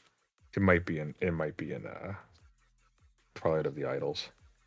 Hmm. I'm thinking as we're reading this, I'm wondering. Obviously, he's supposedly quoting Nietzsche directly here, but I wonder to what extent Tut is reading Nietzsche through someone else, Yeah, who do you have in not mind? directly. Maybe Lacerdo, Domenico Lacerdo, the Marxist-Leninist. Because they're linked through like they know people in common, right? Because the literal title of Lacerdo's book on Nietzsche is Aristocratic Rebel. Oh, okay.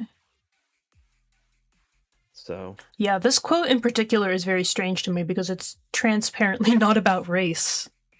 I have no idea, and it doesn't like flow. The argument doesn't flow through this sentence at all. I don't know why it's included. And this quote here, my philosophy is directed towards rank order, not towards an individualistic morality, also doesn't really seem to imply... This is taking advantage of people who aren't familiar with Nietzsche and are just going to get bad vibes from it. Rank order. Oh, you mean hierarchies. Oh, you mean racism. Yeah, It's right. actually weirdly, it's exactly what Andrewism was doing. It's actually what Engels is referring to and he's like, oh, all you got to do is just characterize this thing as authoritarian, then anarchists will like jump in line to condemn it. It's that kind of move. It's like rank order. That's not Marxist. It's like, yeah. Unfortunately, Engels has a point there. So does Lenin, oddly enough. I don't think this is just really dumb. This is really dumb. Okay, let's keep going. Where were we? My main point, or here we go.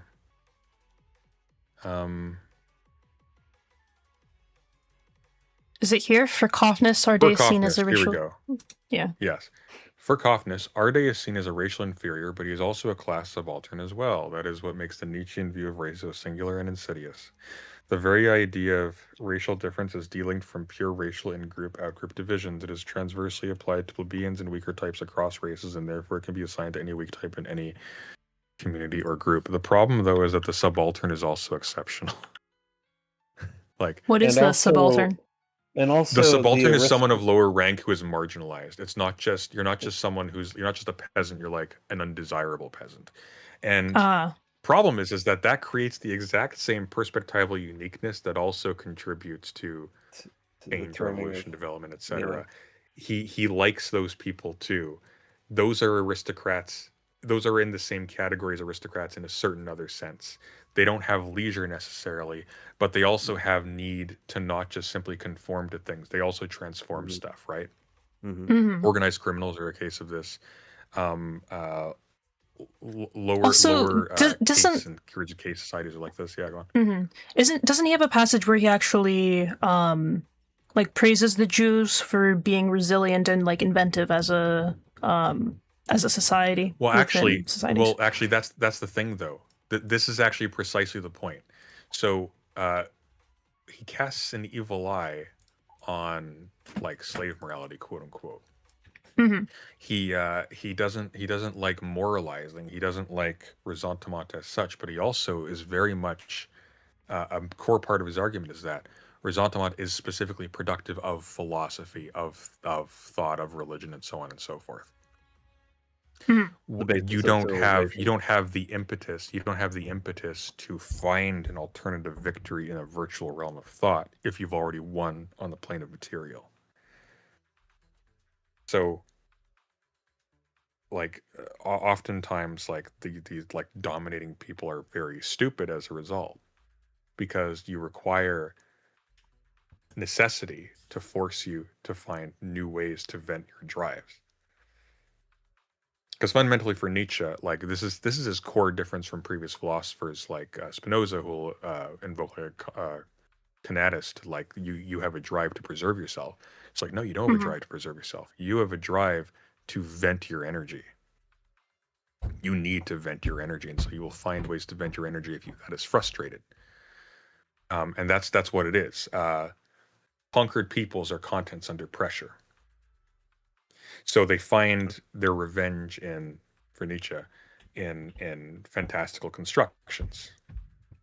Can In religion. take the form of like in religion, like the existence of law giving gods that condemn the conqueror, so on. And you wouldn't get Nietzsche without that need to think and elaborate in that way. And even though Nietzsche is like heavily disparaging of Socrates, he also recognizes that um, he himself is the product of the same sicknesses that characterize Socrates. Hmm. So he'll say in the Gay Science he's grateful for his sickness because it gave him it allowed for the creation of new things within him. Um, moving on. Yeah. So The like other thing, when he's go on. well, I was gonna add that like what Nietzsche is describing in the aristocratic or any of these other elements of society that move history, he's not constructing a race category. No. It's not racial. Hmm. I had a question. It's sort of unrelated to the race stuff, but so I've gotten the impression that he describes or sees religion as a bad thing. Um, Perhaps that's not the right word to say bad thing because that No. implies morality in some way, but he criticizes it consistently. But on the other hand, religion seems to be in the same category as like philosophy and thought, It is. which I don't see him as like Nietzsche critiquing as a doesn't think there category. are. Nietzsche doesn't. Okay, so Nietzsche has this idea called amor fati. Mhm. It is love of one's own fate, and basically the idea is, if you have anything that you appreciate in the world, then you love the entire world by default because that arrangement is what allowed your part of the world to have that. Right. And so this is why he doesn't condemn things on moral grounds. He says he casts an evil eye on them. He doesn't like obsequious or like dogmatic or like like stultifying like religious institutions and whatnot, but he also understands that these build up pressure that create things themselves as well. Those negative affects are responsible for creating the pressure, the springboard that For creating the things that he allows does. for the creates the things that he does, like, or the things that are new in any case, right? So he will say yes to everything. This is why he calls its philosophy like yes saying. It's like horrible stultifying religious organization over there. At some point though, something else is being produced by this arrangement that includes that. Yeah. And if you find That he value in that loves. thing, you find value in that thing. Yeah, exactly. Yeah. And That it won't makes be sense. around, and however it is today, it won't be around forever. It must change. But But this is why it's so baffling that he's doing this, because like Nietzsche's view of race is not singular. It is definitionally multifaceted, and he doesn't buy into the idea of there being racial groups at all. He doesn't buy Yeah. it. To emphasize this, Nietzsche doesn't believe in identity. Yeah. Nietzsche doesn't believe that when we name individual particles at like the atomic level as having a causal relation to other particles they interact with, he doesn't believe that that's real. He believes that we are projecting the soul superstition onto those particles. We are treating Onto them like matter. little people. Little Yeah. people. We're treating them like little humans. Because that's how we think. We project how we cognize or how we experience our cognition of the world onto everything in just a very reduced sense. Causation would just be like the human act of pushing. We imagine them as little pushers. And this, by the way, is going to be my read on the little crawly guys from Bloodborne, by the way. But leaving that aside, the Oh god, I forgot you had Bloodborne videos. I know, right? The idea that Nietzsche would suddenly start believing in the existence of individuality and identity at the level of ethnicity is so mind-bogglingly stupid. If you read Nietzsche, it kind of beggars belief that he's read anything of his, because this is like basic. This is the major Nietzschean move. There is no identity. There is only the competition of drives, even within the individual human body. And there is no point at which there is actually a single final thing that must be protected, because stagnation is the death of the individual, which is good because the death of the individual allows for the creation of the new. It makes room for it. It also gives fuel for it, right? Mhm. What was this person doing that they got banned for? Yeah, I saw that. I don't know. Refugees yeah. won't stop? What? I think they're watching like some other video, or they're really behind or something. It's just a bunch of like nonsense, basically. I timed them out for 30 minutes. What on? Okay, that's weird. Okay, well, I was expecting something Probably like a super bot. racist. I'm just really, No. just really confused. Okay. Yeah, judging, No, yeah, fortunately. judging by the username, probably a bot just spouting I think stuff. so. Anyway, the very idea of racial difference is delinked from pure racial in-group, out-group divisions. It is transversely applied to plebeians and weaker types across races, and therefore it can be assigned to any weak type in a community or group. This is both a liberal and fascist outlook, given that it can appeal to a market competitive context as much as it can apply to a more militant call for overthrowing the liberal order and replacing it with a more directly hierarchical social order. Its guiding vision is that a society that has lost touch with the necessity to enforce the pathos of distance will inevitably place the weaker types on top, and this stokes a resentment that must be addressed politically. Jesus Christ. He thinks Nietzsche's a conservative. He thinks Nietzsche's like, look, guys, look, the resentful masses, they need to be controlled, okay? We need to make sure they're ruled by white people, okay? And not make as everything- like a literal instrument that moves history. Like, What Nietzsche gives his followers what Nietzsche gives to his followers who are willing to revolt against the decadent social order is a militant ethics that is, as far as the right reads him, something worse than fascism. What?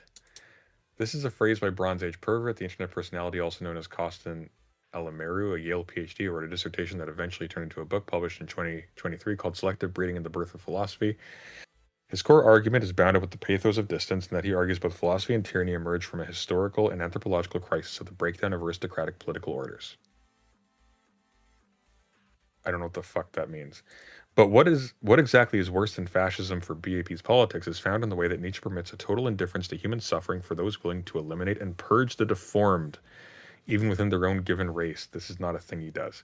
If this strikes you as a perverse reading of Nietzsche, I encourage you to read about how Nietzsche has been read by fascist philosophers. Yeah, but they're fascists.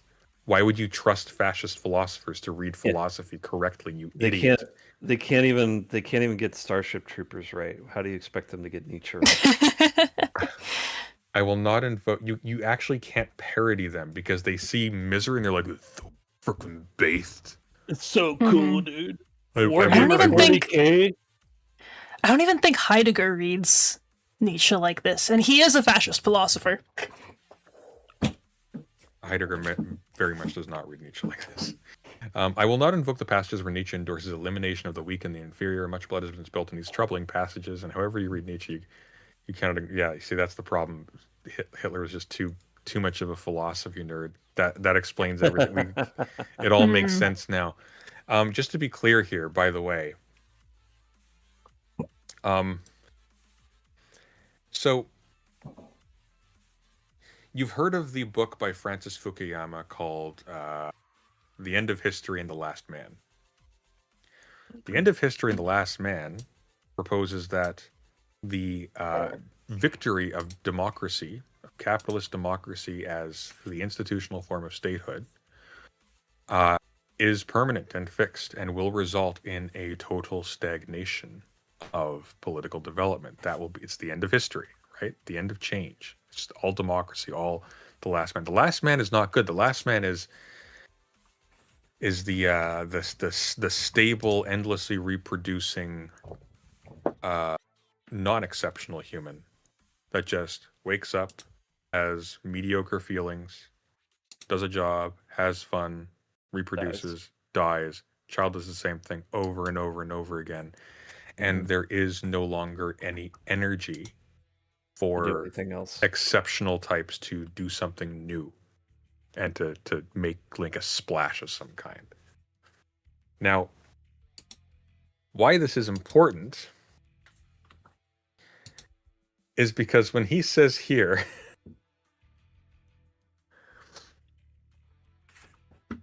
when he says here that the resentment must be addressed politically, when he says that, what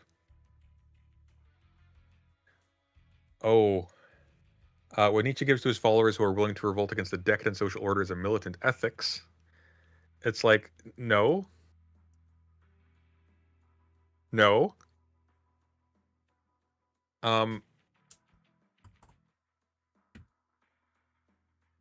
The entire point is that you don't want a stable order. Change in life come from destruction. That's the point. So it's like his core argument is bound up with the breakdown of aristocratic political orders. Aristocratic political orders need to break down. He wants that. Yeah. Nietzsche has a reactionary politics that tends toward two options. The first is a militant genocidal ethics that would be eliminationist. The other is more Bonapartist and conciliatory to the liberal order. No, it's Bonapartist insofar as it's Caesarist. This latter position is a conservative position that it can come to accept liberal society on condition that it is not run by the weaker types. Weird. In my book, this is how I interpret Nietzsche's politics during his middle period after Human Ulti. That is so strange, because after Human Ulti Human is exactly when he gets into this crazy, like... What do you think Human Ulti Human means? What does that refer to? Seems like he's Anyone? saying yes to people being flawed. That's my guess. That's fair. That's a fair read. Sure shot. You go. Your turn. I'm pretending this is a classroom. I'm pointing at you, okay? Even though you're like 3 years, even though you're like 2 years older than me. I know that if it's to go along with Ecce Homo, I would think that it's about like the repetition of an image of humanity that he criticizes. Not bad. Still wrong. Not bad. Okay.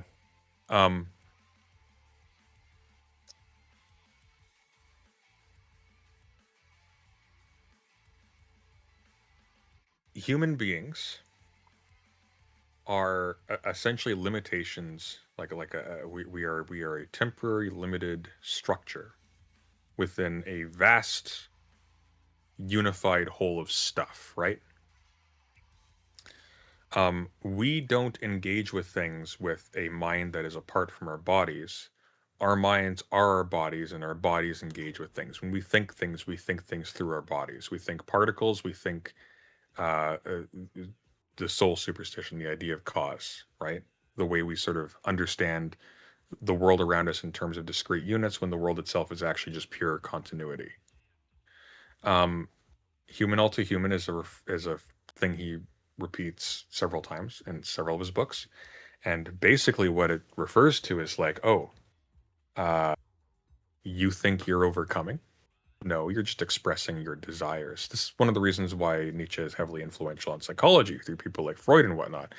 You are your thoughts and your feelings and your drives. These are expressions of desires. These are expressions of drives, what he calls will to power. Which, by the way, if you want to understand will to power, just like particles with their causes are anthropomorphized, they have the soul superstition projected onto them.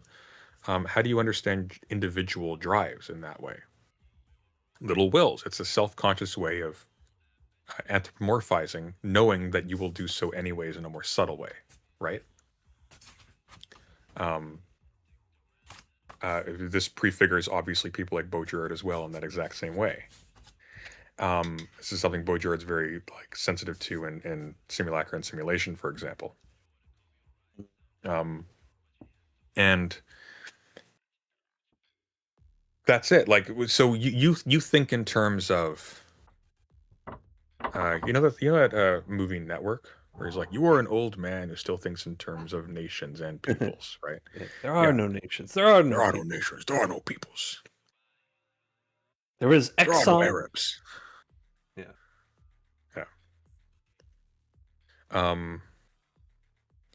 That is what Nietzsche is doing essentially. So if you think of like racial groups as individuals to be protected, and you think Nietzsche, like that's as anti-Nietzschean as you can get. Yeah. Yeah. So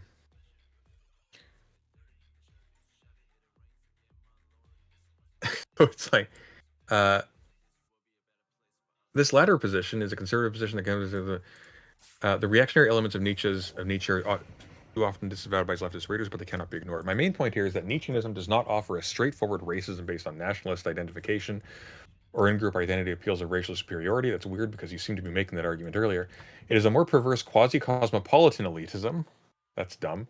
That sets its sights on quasi-cosmopolitanism. Where does that come from? The Last Man. No. It not from Nietzsche, because Nietzsche is not cosmopolitan at all. He likes division, actually. Quasi-cosmopolitan elitism that sets its sights on a neo-aristocratic revolution of the higher types. But the so-called casting him as a technocrat for the Moldbug types, I think. Yeah. How about this? Maybe Daniel, maybe don't tell people like Peter Thiel, hey, you're like Nietzsche. Oh God. They think they killed God when you tell them that. It's like what's that actor's name? Great actor. He played it's not Pierce Brosnan. What's his name? Who's that guy who plays he's from the Count of Monte Cristo. Opposite Christian Bale.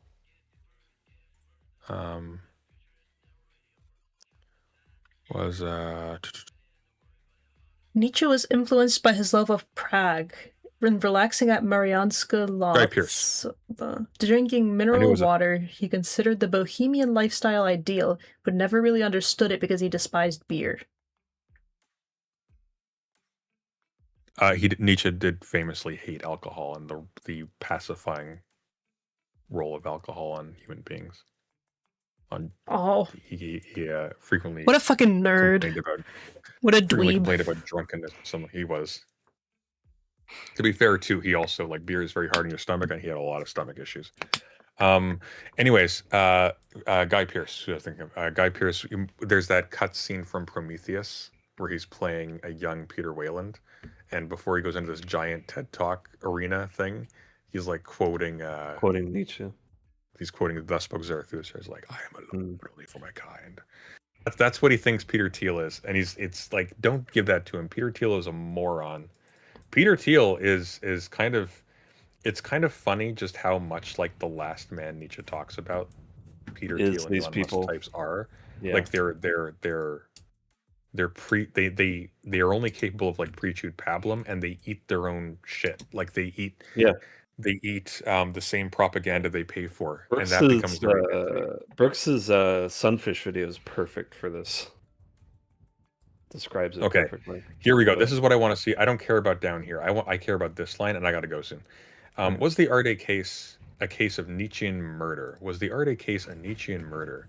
Given the cold indifference that the neo-Nietzschean right has displayed toward Arde's suicide, and given the fact that it was a coordinated project, not established at all, would it be fair to call this a Nietzschean murder? Importantly, this would not be the first time that a Nietzschean murder has taken place. As I reveal in my book, the famous 1926 criminal case of Leopold and Leb testifies to a more general Nietzschean radicalism that compelled two wealthy students at the University of Chicago named Leopold and Leb to murder a 14-year-old boy. What? Like the Arde case, this event received major press attention and came to be known as the crime of the century. The Nietzschean motivation for the crime is found in the fact that the two men committed the murder in part to prove that they possessed a higher intelligence. That is not Nietzschean at all. Yeah. At all. There's nothing They Nietzschean claim about to that. read Nietzsche in their defense, therefore it was a Nietzschean murder. Which is weird Hmm. because why not as a leftist ostensibly? Why give all of the credit to the reading comprehension of murderers and fascists Yeah. and like billionaires? How about just say, hey, these dumb fucks didn't read this right. These people were dumb. They were Yeah. stupid. They didn't possess a No, higher we're not. intelligence, which is precisely the part of the problem. Like, Yeah. But no, it's easier to arbitrarily decide which thinkers belong to the right and virtue signal about how that thinker is on the wrong side of history or whatever. I don't know. It's just okay, moving on. The case was defended by the famous trial lawyer Clarence Darrow, who had argued cases before the Supreme Court and was among the most prominent trial lawyers in America at the time. Darrow had Leopold and Leb plead guilty and curiously used the boys' Nietzschean commitments as points for sympathy before the judge. To make his case, Darrow argued that the two men had read Nietzsche at too young an age. At 17, at 16, at 18, while healthy boys were playing baseball or working on the farm or doing odd jobs, Babe was reading Nietzsche, a boy who never should have seen it at that early age. That is so stupid. Over the course of several hours, Darrow pleaded with the court that Nietzsche held a contemptuous and scornful attitude toward many of the values that young people were taught to regard as important in life. Nietzsche's philosophy, he argued, constituted a fixing of new values which are not the values by which any normal child has ever yet been reared. That's not true. He doesn't fix any values. It's entirely the point. Nietzsche's attitude is but a philosophical dream containing more or less truth that was not meant by anyone to be applied to life. Darrow argued that the boys adopted a Nietzschean view that the morality of the master class is irritating to the taste of the present day because of its fundamental principle that a man has obligation only to his equals, that he may act to all of lower rank and to all that are foreign as he pleases. This aristocratic conception of rank encouraged Leopold and Leb, as well as Koffness, to imagine themselves as belonging to a rare superior order of beings, that they were in effect aristocratic and that lower types simply did not matter. That's all it is. That's all he's got. It's as if Nietzsche is the only philosopher that talks about hierarchy. Well, it's not just that. It's like, yeah, they're getting Nietzsche wrong, but the core here is that. Go on. The fact that he's misreading Nietzsche specifically is also weird.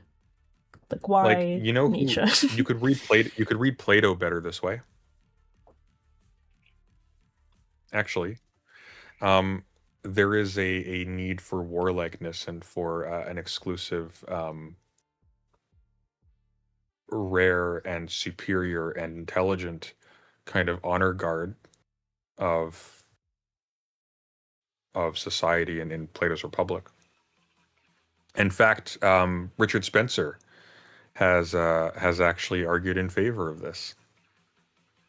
Not even joking. There was a Stardust conversation he had where he brought this up. Oh, sorry. No, it wasn't a Stardust conversation. That was the Sargon of Akkad conversation.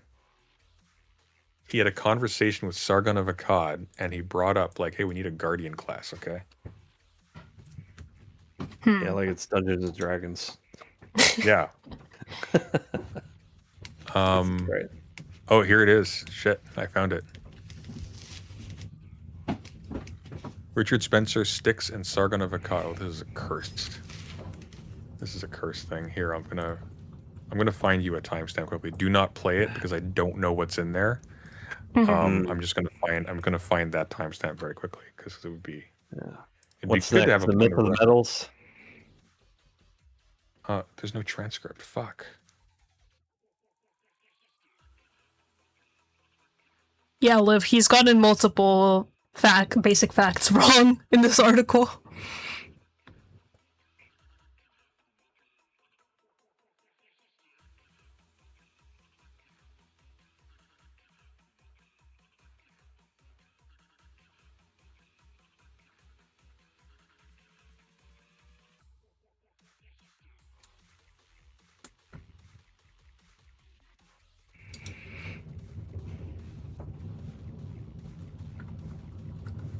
Oh wait, so this section is called "Why Was the Arde Case a Nietzschean Murder?" And then he poses the question, and then he talks about the 1926 criminal case, and he doesn't answer the question. It's all because of some teenagers read Nietzsche, and they certainly got Nietzsche's ideas right. Mm. It's just. I don't understand why he doesn't consider that possibility. You know what? I got something better. Yeah. Richard Spencer goes over, has lectures on Plato's Republic on his Substack. Oh. Yeah. Yuck. Because that's the angle. It's like the conservative reactionary angle is, hey, we need to protect the character of our community in some respect. So we need to restrict what kinds of people can get into positions of power so they don't rock the boat too much or change things. Like, you can't have a reactionary Nietzsche. You'd have to just not read Nietzsche. In other Just going to words, this final reads Nietzsche like a fascist. because he's a fascist. Why the prestige takedown method so often backfires. There's something in the Ardate. Who's going to finish this off, and I got to run. There's something in the Ardate tragedy that points to a much wider symptom of modern academia, a very nauseating symptom of the decline of the relevance of the university. This is the rise of what I will call the prestige takedown method. This is a method of polemic where the scholarly debate exceeds the bounds of basic critique and moves to the level of legitimacy, i.e., the debate is no longer a debate in any true sense. It has become a question of core competency of the other scholar. He plagiarized. That's academic misconduct. That's not a debate. The objective of this tactic is to eliminate the opponent, go full scorched earth, to reveal to the world that the other scholar is not deserving of anything. I have seen this tactic repeatedly emerge both inside and outside the university, in concentrating resentments and frustrations into highly personalized attacks over procedural and scholastic matters instead of substantive intellectual debate. Scholarly debate functions as a reflection of the market logic that academics are subordinated to a zero-sum game logic. I love how he is framing. What is he talking about? He is framing. He's framing the use of a plagiarism scandal by a racist as if this is an academic debate. So he's entirely shifted the conversation from like, oh, look, this is a racist guy who was coordinating this massive because of media debate attack. bros. He's blaming it on debate bros. Instead, it's debate culture. Look, guys, this is a problem within the academia, not because there's like corruption and whatnot, putting racists in positions of office as well as plagiarists, and not policing either of those two. This is a problem with this is an attitudinal problem about how we debate each other. It's like there's nothing to debate here. This is academic misconduct that was allowed in 99% of cases and then disallowed and made into a spectacle because the guy was black. That's the issue here. What an FD signifier ass conclusion to this. I love just how that was like wow, just hard R and everything, dude. That was like the worst slur I've ever heard. Just the way you said that was so vicious. Man. Okay, moving on. A scholar that attempted to go full scorched earth and the other scholar was treated to a backlash from both the public and the scholarly community that they may not be able to recover. They'll recover from it just fine. The rise of the research university in the post-war period created a different academic culture to the post-2008 austerity-driven system we face today. It is perhaps ironic now, but one of Nietzsche's contributions to this academic culture was found in the way that he gave intellectuals like Foucault the freedom to flee from the realm of scholarly pettiness and textual scholasticism. What? Nietzsche's style of the aphorism, a light, almost poetic meditation of philosophical argumentation, was treated as a liberatory method for the scholar, one that exceeded the dryness of the text. No, he wrote short because he was sick. And this is why Foucault argued he also liked poetry. He wrote like in poetic form. It wasn't because it was liberatory. It's because it was He efficient. also And he didn't like wished writing to treatises. say in a sentence what others said in a book, did not say in a book. Yeah. And this is why Foucault argued that the only way to do justice to Nietzsche is to deform him, to creatively reinterpret him. In today's environment, we have less of Foucault versus Chomsky and more of petty rivalries over scholastic prestige that have very little public relevance.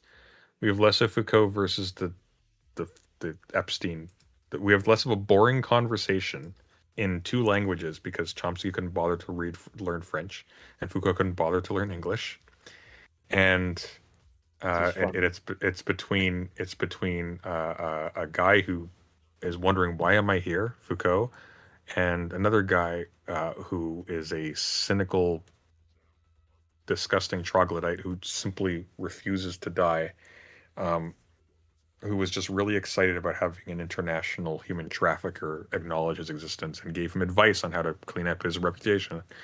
And then we have petty rivalries over scholastic prestige. It's like, I don't care about Coffness's motivations in this respect. You still don't want plagiarists teaching and selecting other people for jobs. That is still a problem.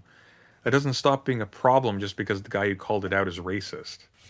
That other guy is also a problem. It's a separate problem. The university is decadent, which means that it is both highly brittle and impervious to change all the same. Those are direct contradictions, actually. It's not brittle. It's impervious to change. That's what impervious to change means. Not brittle. What? This is like fortune cookie logic. The university is like unmeltable ice. Meltable.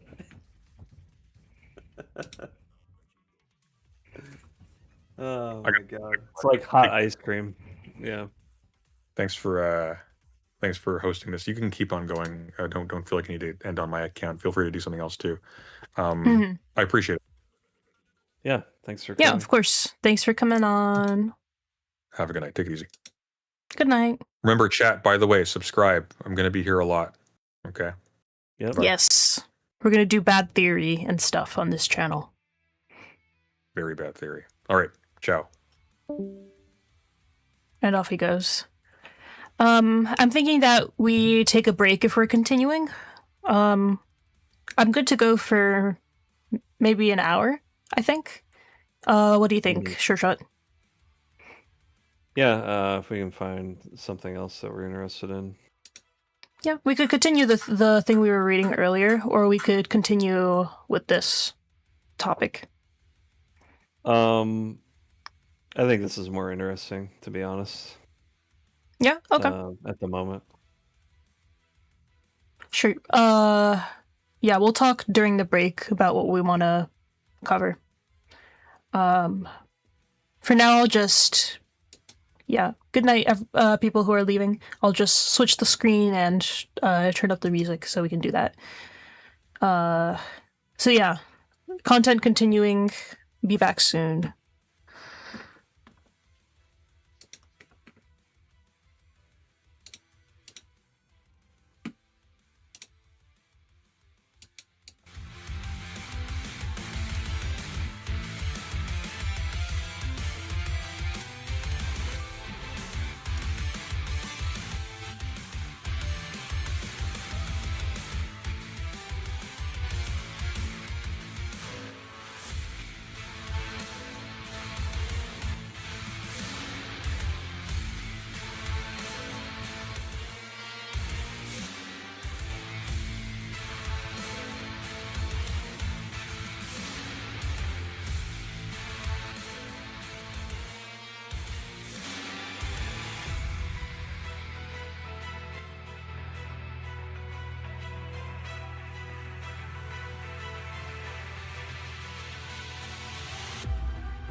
Yep. Let me stream this screen for you so you can see where we're at.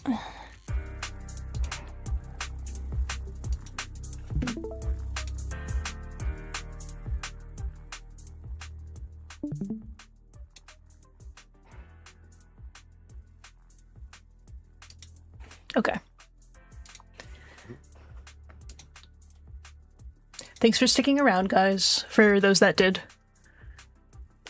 Okay. We're gonna go over tomorrow we're gonna go over Dangerous Minds, Nietzsche, Heidegger, and the Return of the Far Right by Ronald Biener. We're gonna bring on August and Imran, and Imran's gonna talk about a Bataille essay that's similar and related to this. But he needs to do some prep first, and August is busy tonight.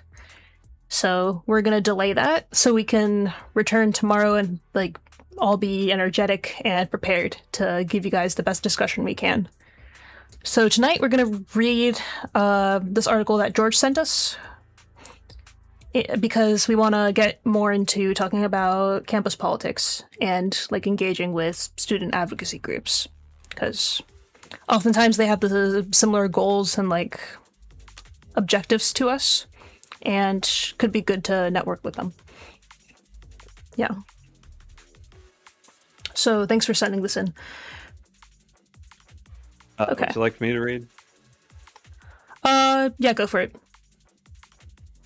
All right. What happened to free speech at Chico State? A new interim CSU policy has had a quote-unquote chilling effect. August 24th. So yesterday. In early 2025, a social media post advertised the sit-in protest at an upcoming job fair on the Chico State campus. Immigration and Customs Enforcement would be present at the fair to recruit students. Hello there. Hi, August. Howdy, howdy. Hey, I have to move the avatars. Oops. We're starting this article about a campus thing. So nice, yeah. Like I mentioned to Richard, I may need to leave at a moment's notice when my sibling gets home. But other than that, I'm free to hang out for a little bit. okay. Perfect. The link's in the side chat, and you can watch Richard's stream. Nice. So in early 2025, a social media post advertised a sit-in protest at an upcoming job fair on the Chico State campus. Immigration and Customs Enforcement would be present at the fair to recruit students. The social media post triggered an email to students that warned that protesters could be subject to a range of possible repercussions, including criminal penalties, in accordance with the new system-wide policy on protests in the California State University system. The preemptive warnings caused students to change the plan to sit around ICE recruiting tables inside the Bell Memorial Union Auditorium and instead protest from the outside plaza. Protesters and they're probably trying to head off building occupations or whatever. Trespassing. Protesters and job fair attendees alike were forced to use the narrow accessibility ramp. The other entrances had been barricaded, with police officers stationed at doors normally accessible during operating hours. This is strange. So this is they're pre-barricading against any demonstrations and cutting students off from their own buildings and their own resources. Yeah, they're sacrificing the integrity of the event to inhibit the protesters. Yeah. In 2024, Chico State's approach to policing free speech and expression was changed. Prior to August of that year, each of the 23 campuses in the CSU system had its own individual policy on free expression, generally called the Time, Place, and Manner policy. By fall, each of these policies was overridden by a new interim system-wide TPM policy. Until the state of exception, rearing its ugly head. Until the CSU's system-wide TPM policy was implemented, our Chico State TPM policy was created and maintained in the form of an executive memorandum. and so was subject to a vote by our academic senate. It was, by this token, amenable to change. The system-wide TPM policy is not amenable to any comparable sort of change, and was not subject to the kind of shared governance characteristic of the academic senate. The Board of Trustees, vested with governing authority over the CSU by California law, did not vote on the policy. According to the CSU Northridge Faculty Senate, it was implemented unilaterally, thereby sending a chilling effect about the ripping of democratic rights and freedoms enshrined in the U.S. Constitution. Are you going to read Um, the... I think, unfortunately, that's kind of debatable given how the Supreme Court has ruled how educational systems can govern themselves. And from what I understand, like, within the confines of the school itself, it can kind of operate almost like a mini dictatorship, more or less, unless some kind of other, unless this is like a completely different situation for some reason that I'm not apprehending. It's very undemocratic. I truck with that. Unfortunately, U.S. law might not be of much help here. I don't know. Doesn't, as like a government-funded institution, educational systems require like the right to free speech in some regard? Like, it's similarly to the Hatch Act. Yeah, there's supposed to be obviously like some kind of allowance, but it's always hedged so conditionally that like like a university can successfully argue that like any kind of impediment to like the usual business of the university is like not allowable, and therefore they can disrupt events, break up the camps, like the pro-Palestine camps and stuff like that, under those pretenses. And those usually, like, I mean, that usually goes through. I mean, that's there hasn't really been any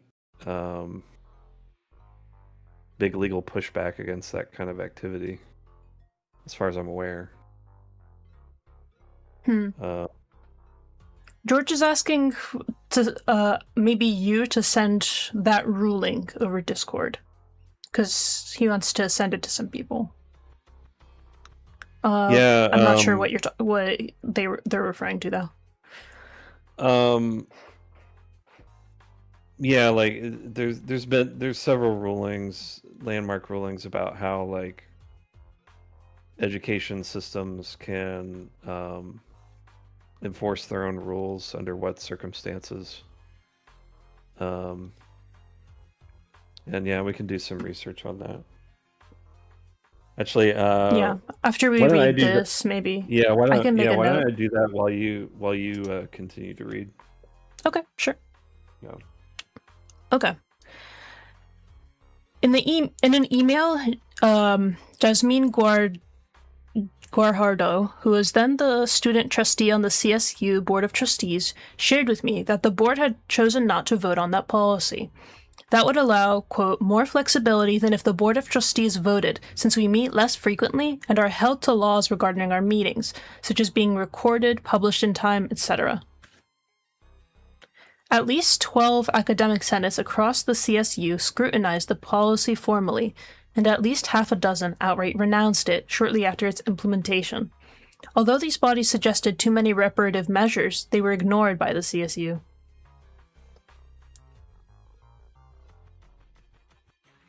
The Academic Senate of the California State University, ASCSU, the official voice of CSU faculty and system-wide governance, lambasted the CSU's actions in their ASCSU resolution on the interim TPM policy, citing unconstitutional restrictions of protected freedoms of assembly and speech for faculty, students, staff, and community members.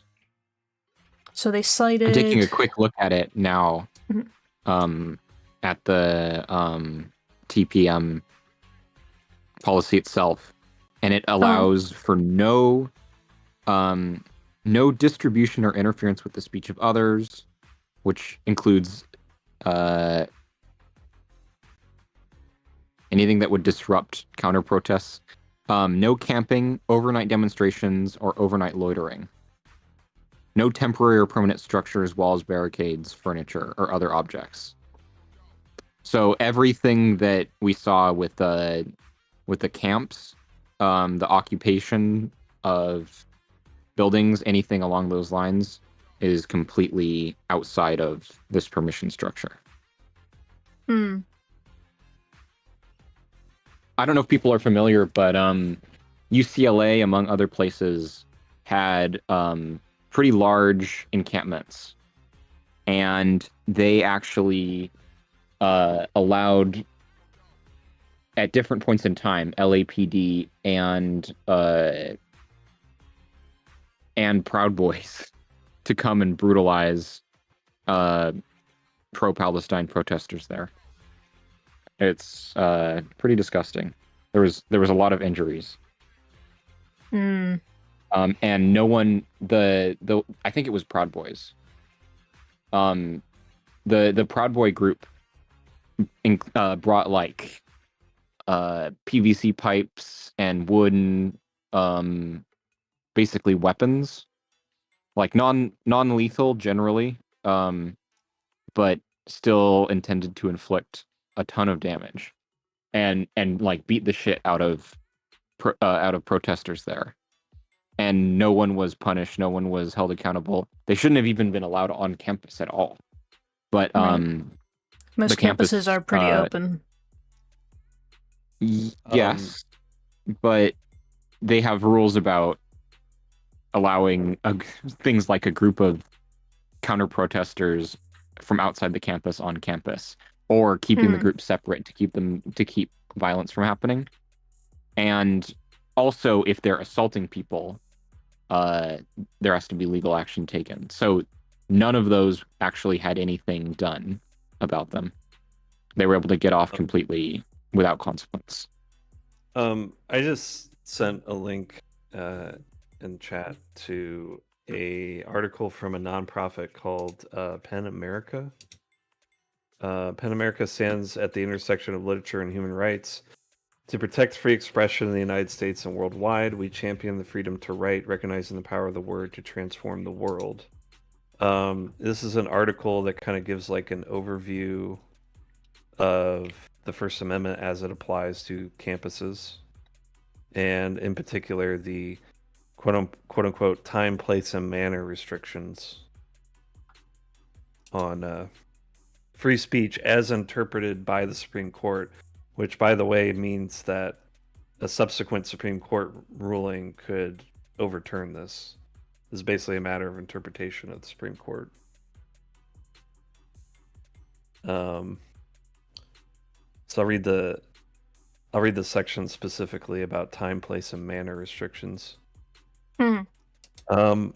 Whether subject to the First Amendment or similar free speech policies set by private institutions, universities and colleges can enforce reasonable time, place, and manner restrictions on protests as long as those restrictions do not discriminate against any particular content or viewpoint.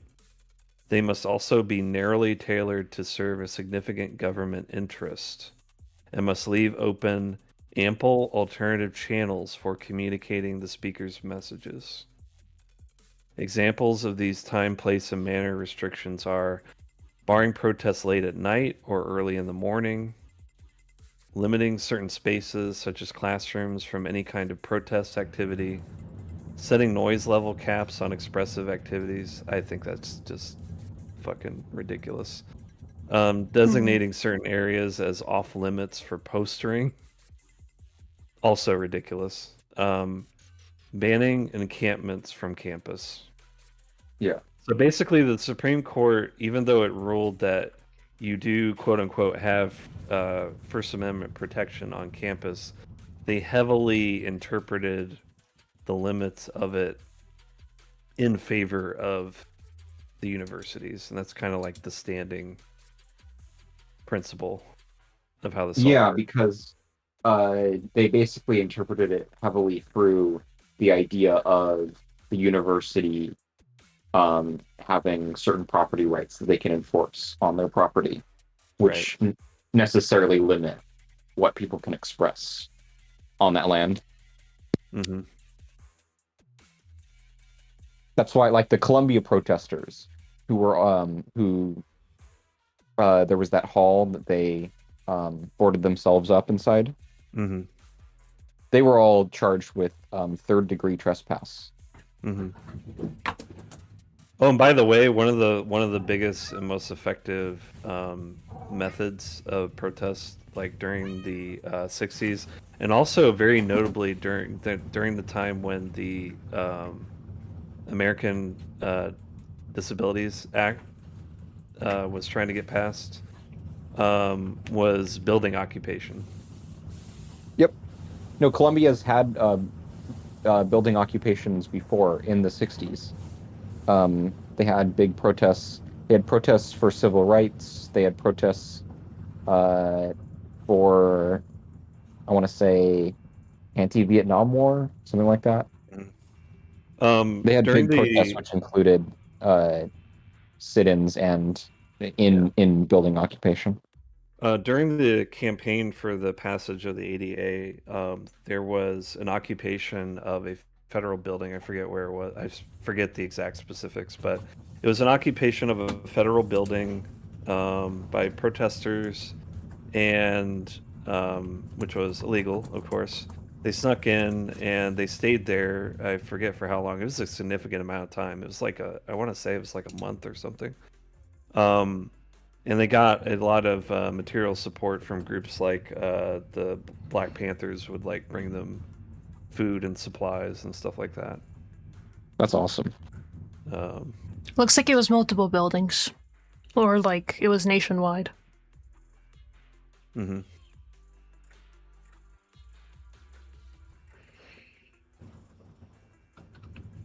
So, yeah, HEW offices. Yeah. It was an old What is it was a HEW? government agent. It was a government agency that doesn't exist anymore. I see. I mean, the entire California university system after the massive protests had big reforms related to spending and Palestine stuff, funding companies that had ties to Israel, etc. There was a big shift after significant protest, but now there's a sort of a retrenchment back into making sure that something like that can't happen as far as possible. Yeah. So unfortunately, basically because of the Supreme Court, there's like a legal carve out for public universities as being kind of like semi-private, even though they're technically public property. This is really fucking stupid. Plus all these like little stipulations, like you can't put posters here. There has to be a noise level cap. Like, oh my god.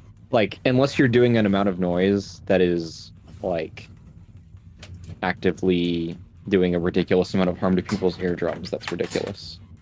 Yeah. Like you need to be running a jet engine. Yeah, exactly. Right. You have to have like a jet engine or something shit. But the university can argue like, oh, it's disruptive. It's disruptive to the learning environment or something like that. Yeah. Like my favorite article, the woman from Columbia who said that she couldn't teach 4 minutes 33 seconds by John Cage because there was too much noise outside.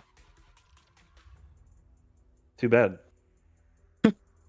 Yeah. For anyone unfamiliar, maybe it's because there's horrible events going on in the world, and and you're just allowing them to continue going on instead of doing something about it. Well, yeah, that's the thing. So John Cage's 4 minutes 33 seconds. One of the reasons that this is like it just is so hilarious that she said this is that John Cage is like political. He was politically extremely left wing, like anarchistic, extremely critical of centralized authority and power, and uh, wrote um, wrote like abstract music, impressionist music, all sorts of stuff. And that piece specifically was a piece where it has actual sheet music, and the sheet music is you have a full orchestra um, sitting at rest for 4 minutes and 33 seconds.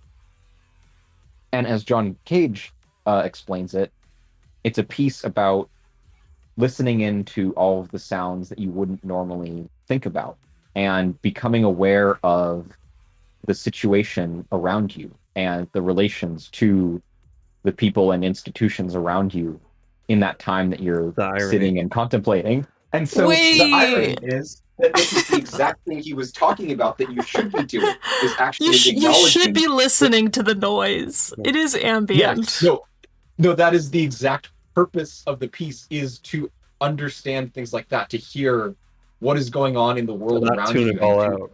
Yeah. and to like radically acknowledge that to like for radical it's like it's a radical piece. Like he wrote it as a radical piece of people to actually take stock of the situation they're in, including like radically politically.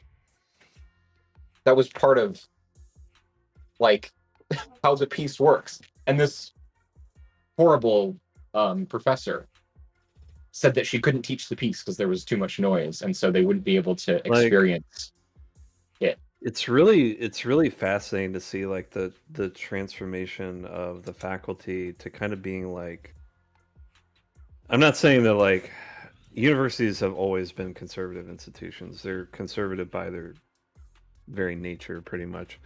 But at least in the past, at least to some extent, there was a sense in which the teachers were kind of, if not in league with the students, like very sympathetic to and protective of them. And nowadays, they act like professional hall monitors. It's very weird. It's about like maintaining a vibe.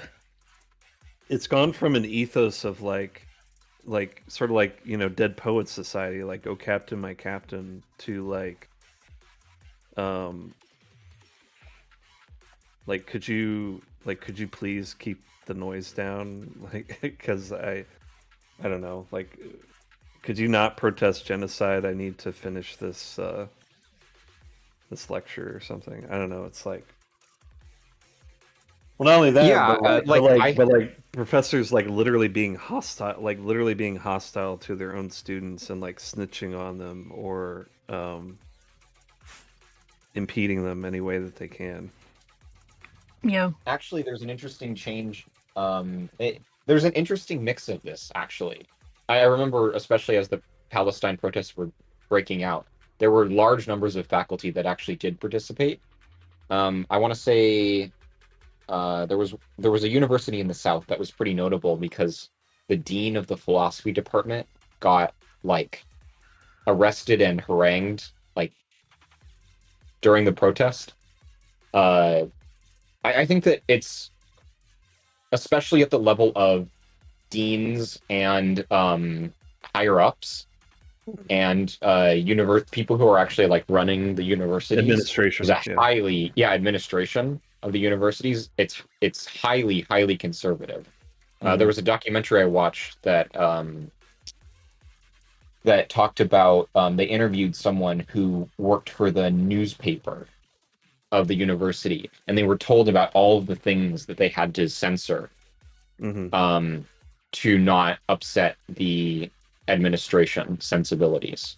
I actually had a professor in a couple semesters ago who was more of the type that you were talking about, where they were almost like co-conspirators. He participated in the Chicano studies protests that ended up helping to get the California law now that every student in, I want to say it's definitely every student in college, but like to be as part of the CSU system, for example, you need a Chicano studies course. Just because, I mean, it makes a lot of sense for a lot of reasons. One of which is the population in California is very Chicano, very Latino, Bilingual. very Latino. Yeah, and so understanding the history, Chicano studies is, as far as academia goes, on the more radical side. It has a much more recent history in things like Paulo Freire, Marxist uprisings, etc. It gave birth to the Chicano studies movement, along with a lot of the other studies, some of which have become less radical over time. Yeah. But yeah, like I said, he participated in the protests. He has some fun stories, and it'd be nice to see more professors like that who are able to protest with students and support students. Like there are anti-ICE organizations locally that have been trying to recruit professors to make sure that information is not being shared and professors are in networks to notify students if ICE is in the area, etc. Mm-hmm. Yeah, I'm just kind of wondering, like, what kind of what's driving like this change among educational professionals that aren't administrators, who are faculty, to go from, at least it appears, I mean, maybe it's not really the case, maybe I'm like misinterpreting the history of things, but at least it seems from the 60s up until, I don't know, maybe like the 90s, that faculty was by and large on the side of the students, whereas now it either seems to be down the middle or maybe even slightly out of favor with the students. I think this coincides with the like dissolution of the left from academia. The dissolution of the left in academia, the dissolution of the system of tenure as well, I think. The professors that do want to be on the side of students, employment being more conditional at the they're in a much more precarious discretion of position. the administration. Yeah. Also, I think, well, I don't know, because there was a big push post Occupy Wall Street. I think that some of the worst like stratification, from my understanding, was pre-Occupy Wall Street, where there was such a break between academia and sort of like the everyday lives of people. And there was a bit of a wake-up call with Occupy Wall Street and the 2008 financial crash, to where there were more professors being more politically active. I don't know. I think it'd be interesting to try to look at statistics around that, because I don't really have that to hand. Because I do think that there are faculty, especially like at Columbia, that same professor was at Columbia, that I mentioned. Columbia is known for having a very like conservative faculty in a way, like not necessarily that they are teaching the most conservative values, but in the same way of like the teachers more siding with the administration. Teachers siding with the administration in the case of things like the Columbia protests were spurred on by there being a Columbia branch being opened in Israel. That was like the inciting moment. Yeah, was they were investing. It's a very rules following liberal. Yes, exactly. It's a very like liberal entrenched institution. Yeah. Hello, Envy. We're talking about free speech on campuses and like the right to protest uninhibitedly. Do you guys want to get back to the article? Yeah, go ahead. You can keep reading. Okay. Sorry, I interrupted you. No, you're good. Okay. Let me see where we. I think we're here. They also stated that the policy's increased policing and surveillance was already disproportionately imposed upon Black and Brown members of our community, and they called on the Chancellor's office to carry out a series of reparative measures, none of which were carried out. At the Chico State Job Fair, protesters watched students proceed up the ramp to the BMU, where they would presumably have the opportunity to be recruited into a well-paying ICE career, unimpeded by disruptive students. I had a conversation with a member of the University TPM response team, URT, about the protest. It turned out that even in its diminished form, the students' activity was still out of line with interim TPM policy. However, the URT had elected not to enforce the policy in this instance. Curiously, the constitutional validity of TPM policies hinges on content-neutral and uniform enforcement. Concerns continue to mount over a perceived uneven enforcement pattern, of which Chico State's 2025 ICE protest is but one example. Whether the policy is enforced more in a way that suppresses certain political viewpoints or predominantly impacts students of particular ethnic or racial categories of identity remains an open but contentious question. There is at present no adequately comprehensive public data on such questions, although AB 2551 may remedy this to some extent should it pass. I'll have to check out what that is in a bit. At the ICE protest, several students shared with me that they had chosen not to participate in the protest out of fear for their and their family's safety. They worried that they might lose financial aid, be subject to increased academic and behavioral scrutiny, or face a litany of other serious penalties like those incurred by Angel Marie Taylor at CSU Channel Islands. The CSU attached misdemeanor penalties to violation of system-wide TPM policy by grounding its authority in California Education Code 89031. A student may be found guilty of violating the code so long as their activity meets the definition of disruption. Even in the case where misdemeanor penalties are not invoked for disruptive activity, students may be subject to a range of penalties for participating in free expression, including disenrollment. In an August 28, 2024 system-wide directive, the CSU Chancellor characterized TPM as not new, and merely restating and clarifying what had always been well-established values, rules, and expectations throughout the CSU for decades. But the interim system-wide TPM policy, still considered interim after 2 years and slated for finalization without vote at some unspecified date, whatever its intent, has drastically changed the way its rules and expectations are governed, and in doing so has set a precedent for future decision-making in matters of protected rights. The Board of Trustees has increasingly delegated authority to the Chancellor's office, thereby bypassing laws regarding their meetings in extraordinarily controversial circumstances, like those relating to artificial intelligence and free speech. Interesting. Since the like for certain issues that are hot topics, because they're so urgent or pressing, then they can just defer to the authority of the Chancellor instead of through normal channels. The state of exception, once again. What is that? It's a thing is it from Agamben? I think. It's the idea that like a government imposes a state of exception, and then that state of exception perpetuates to the point where it just becomes the new norm, basically. So it's kind of a creeping. Yeah. Like the recent president's use of executive orders. It feels like. Yeah, or like the Patriot Act and stuff like that. Yeah. Okay.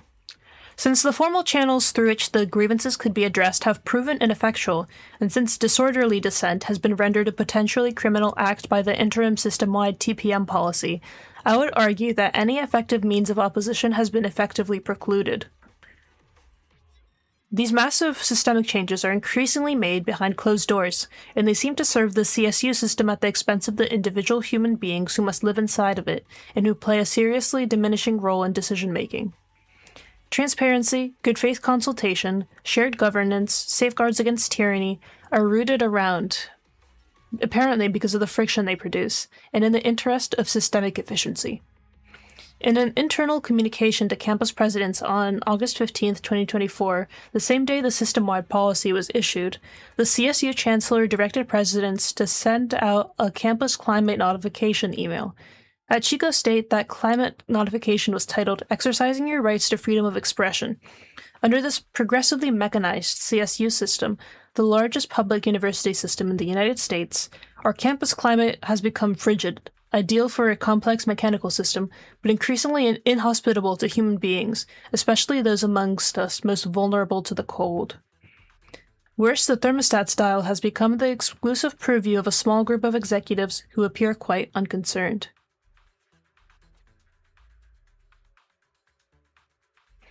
Okay, that's the article. I've received, I think, 2 or 3 emails like this because I've gone to 3 universities now, and a lot has changed politically in the last couple of years. And they do like come from a place of like, this is how you exercise your rights to free speech. Yeah, we're trying Like to help they you. come exactly, yeah. They have that helpful tone. But really, what they're saying is your protests can't be too obstructive. They can't be too effective. Basically, have a protest that nobody notices, and it's okay. Mm-hmm. Exactly. It's completely like disinterested. It's antithetical to protest itself. Yeah. And if you know anything about like social change, then you know this. So either this is malicious or it's just like, I think it's disinterested. Of course, chat, you should always follow the rules when it comes to protesting on campus or in your local municipality. There's been a shift in how university presidents are now selected. Many are coming from the business world rather than academia, says Steve McGowan. Man, I also recommend reading the information bio on the person who wrote the piece. I can share where you can find information about their Oregon Discord. He's an MPA student at Chico State and the recipient of the Mike Thompson Political Science Scholarship for demonstrated dedication to public service. He's the founder and president of VIRES, a student advocacy organization currently focused on freedom of expression on campus. Cool. It does sound like Russia, Liv. You have every campus in America is like a little mini Russia when it comes to free speech. I also love Russia in relation to that thermostat metaphor at the end of this article. It's very cold. The real Ruski hours. Yeah. Настоящие русские часы.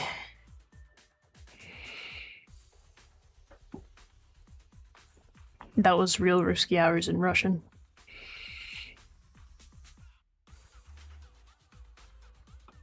Yeah, I'm interested in continuing this, although I think I'm getting kind of strung out. Yeah, I've been noticing myself getting sleepy as well. This is definitely a thread that we'll continue to pull on. I got some other stories in my back pocket that I could bring to the table. I have one about Indiana University school paper had like a scandal that went on. That's really just kind of shows you how the United States works. I think CSU is a really good system to focus on as well. Yeah, and Indiana State is also public, I'm guessing. Yeah. Indiana University, yeah. Yeah. The thing about private universities is that they're all kind of different. They all like function individually. So it's better to focus on public schools. It's basically a private business, so they kind of do whatever they want. if you have any recommendations that students can do in response to this, let me know. I have never, like, done campus political action, honestly. Has anybody else? Very lightly. The main thing I think- is that Mhm. you hold solidarity with your group for as long as you possibly can. But when things do start to break down, don't get yourself arrested. It doesn't. It don't get yourself arrested if you don't have to. I mean, obviously, it's very noble of people to sacrifice, to demonstrate that way and get themselves arrested sometimes. But like, by and large, you're of greater use to the cause, not in jail and not having your rights taken away or your education taken away, than not. So yeah, don't martyr yourself if you don't have to. That's basically my advice. Yeah, at least at bare minimum, you should not be doing something like that without some level of legal counsel and stuff Yeah. beforehand. Yeah, Mhm. let really rich let the really rich kids deal with all of that. If you have limited resources, don't sacrifice yourself to the machine.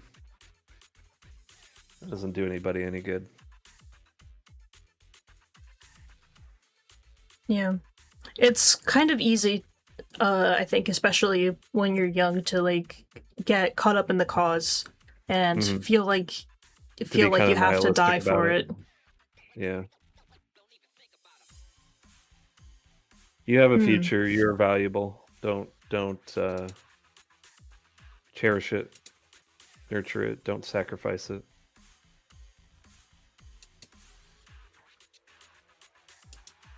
Yeah. I With say that, that I say that as somebody who almost got arrested during BLM. So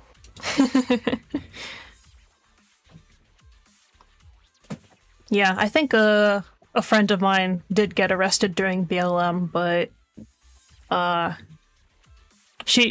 her parents are lawyers, so she's fine.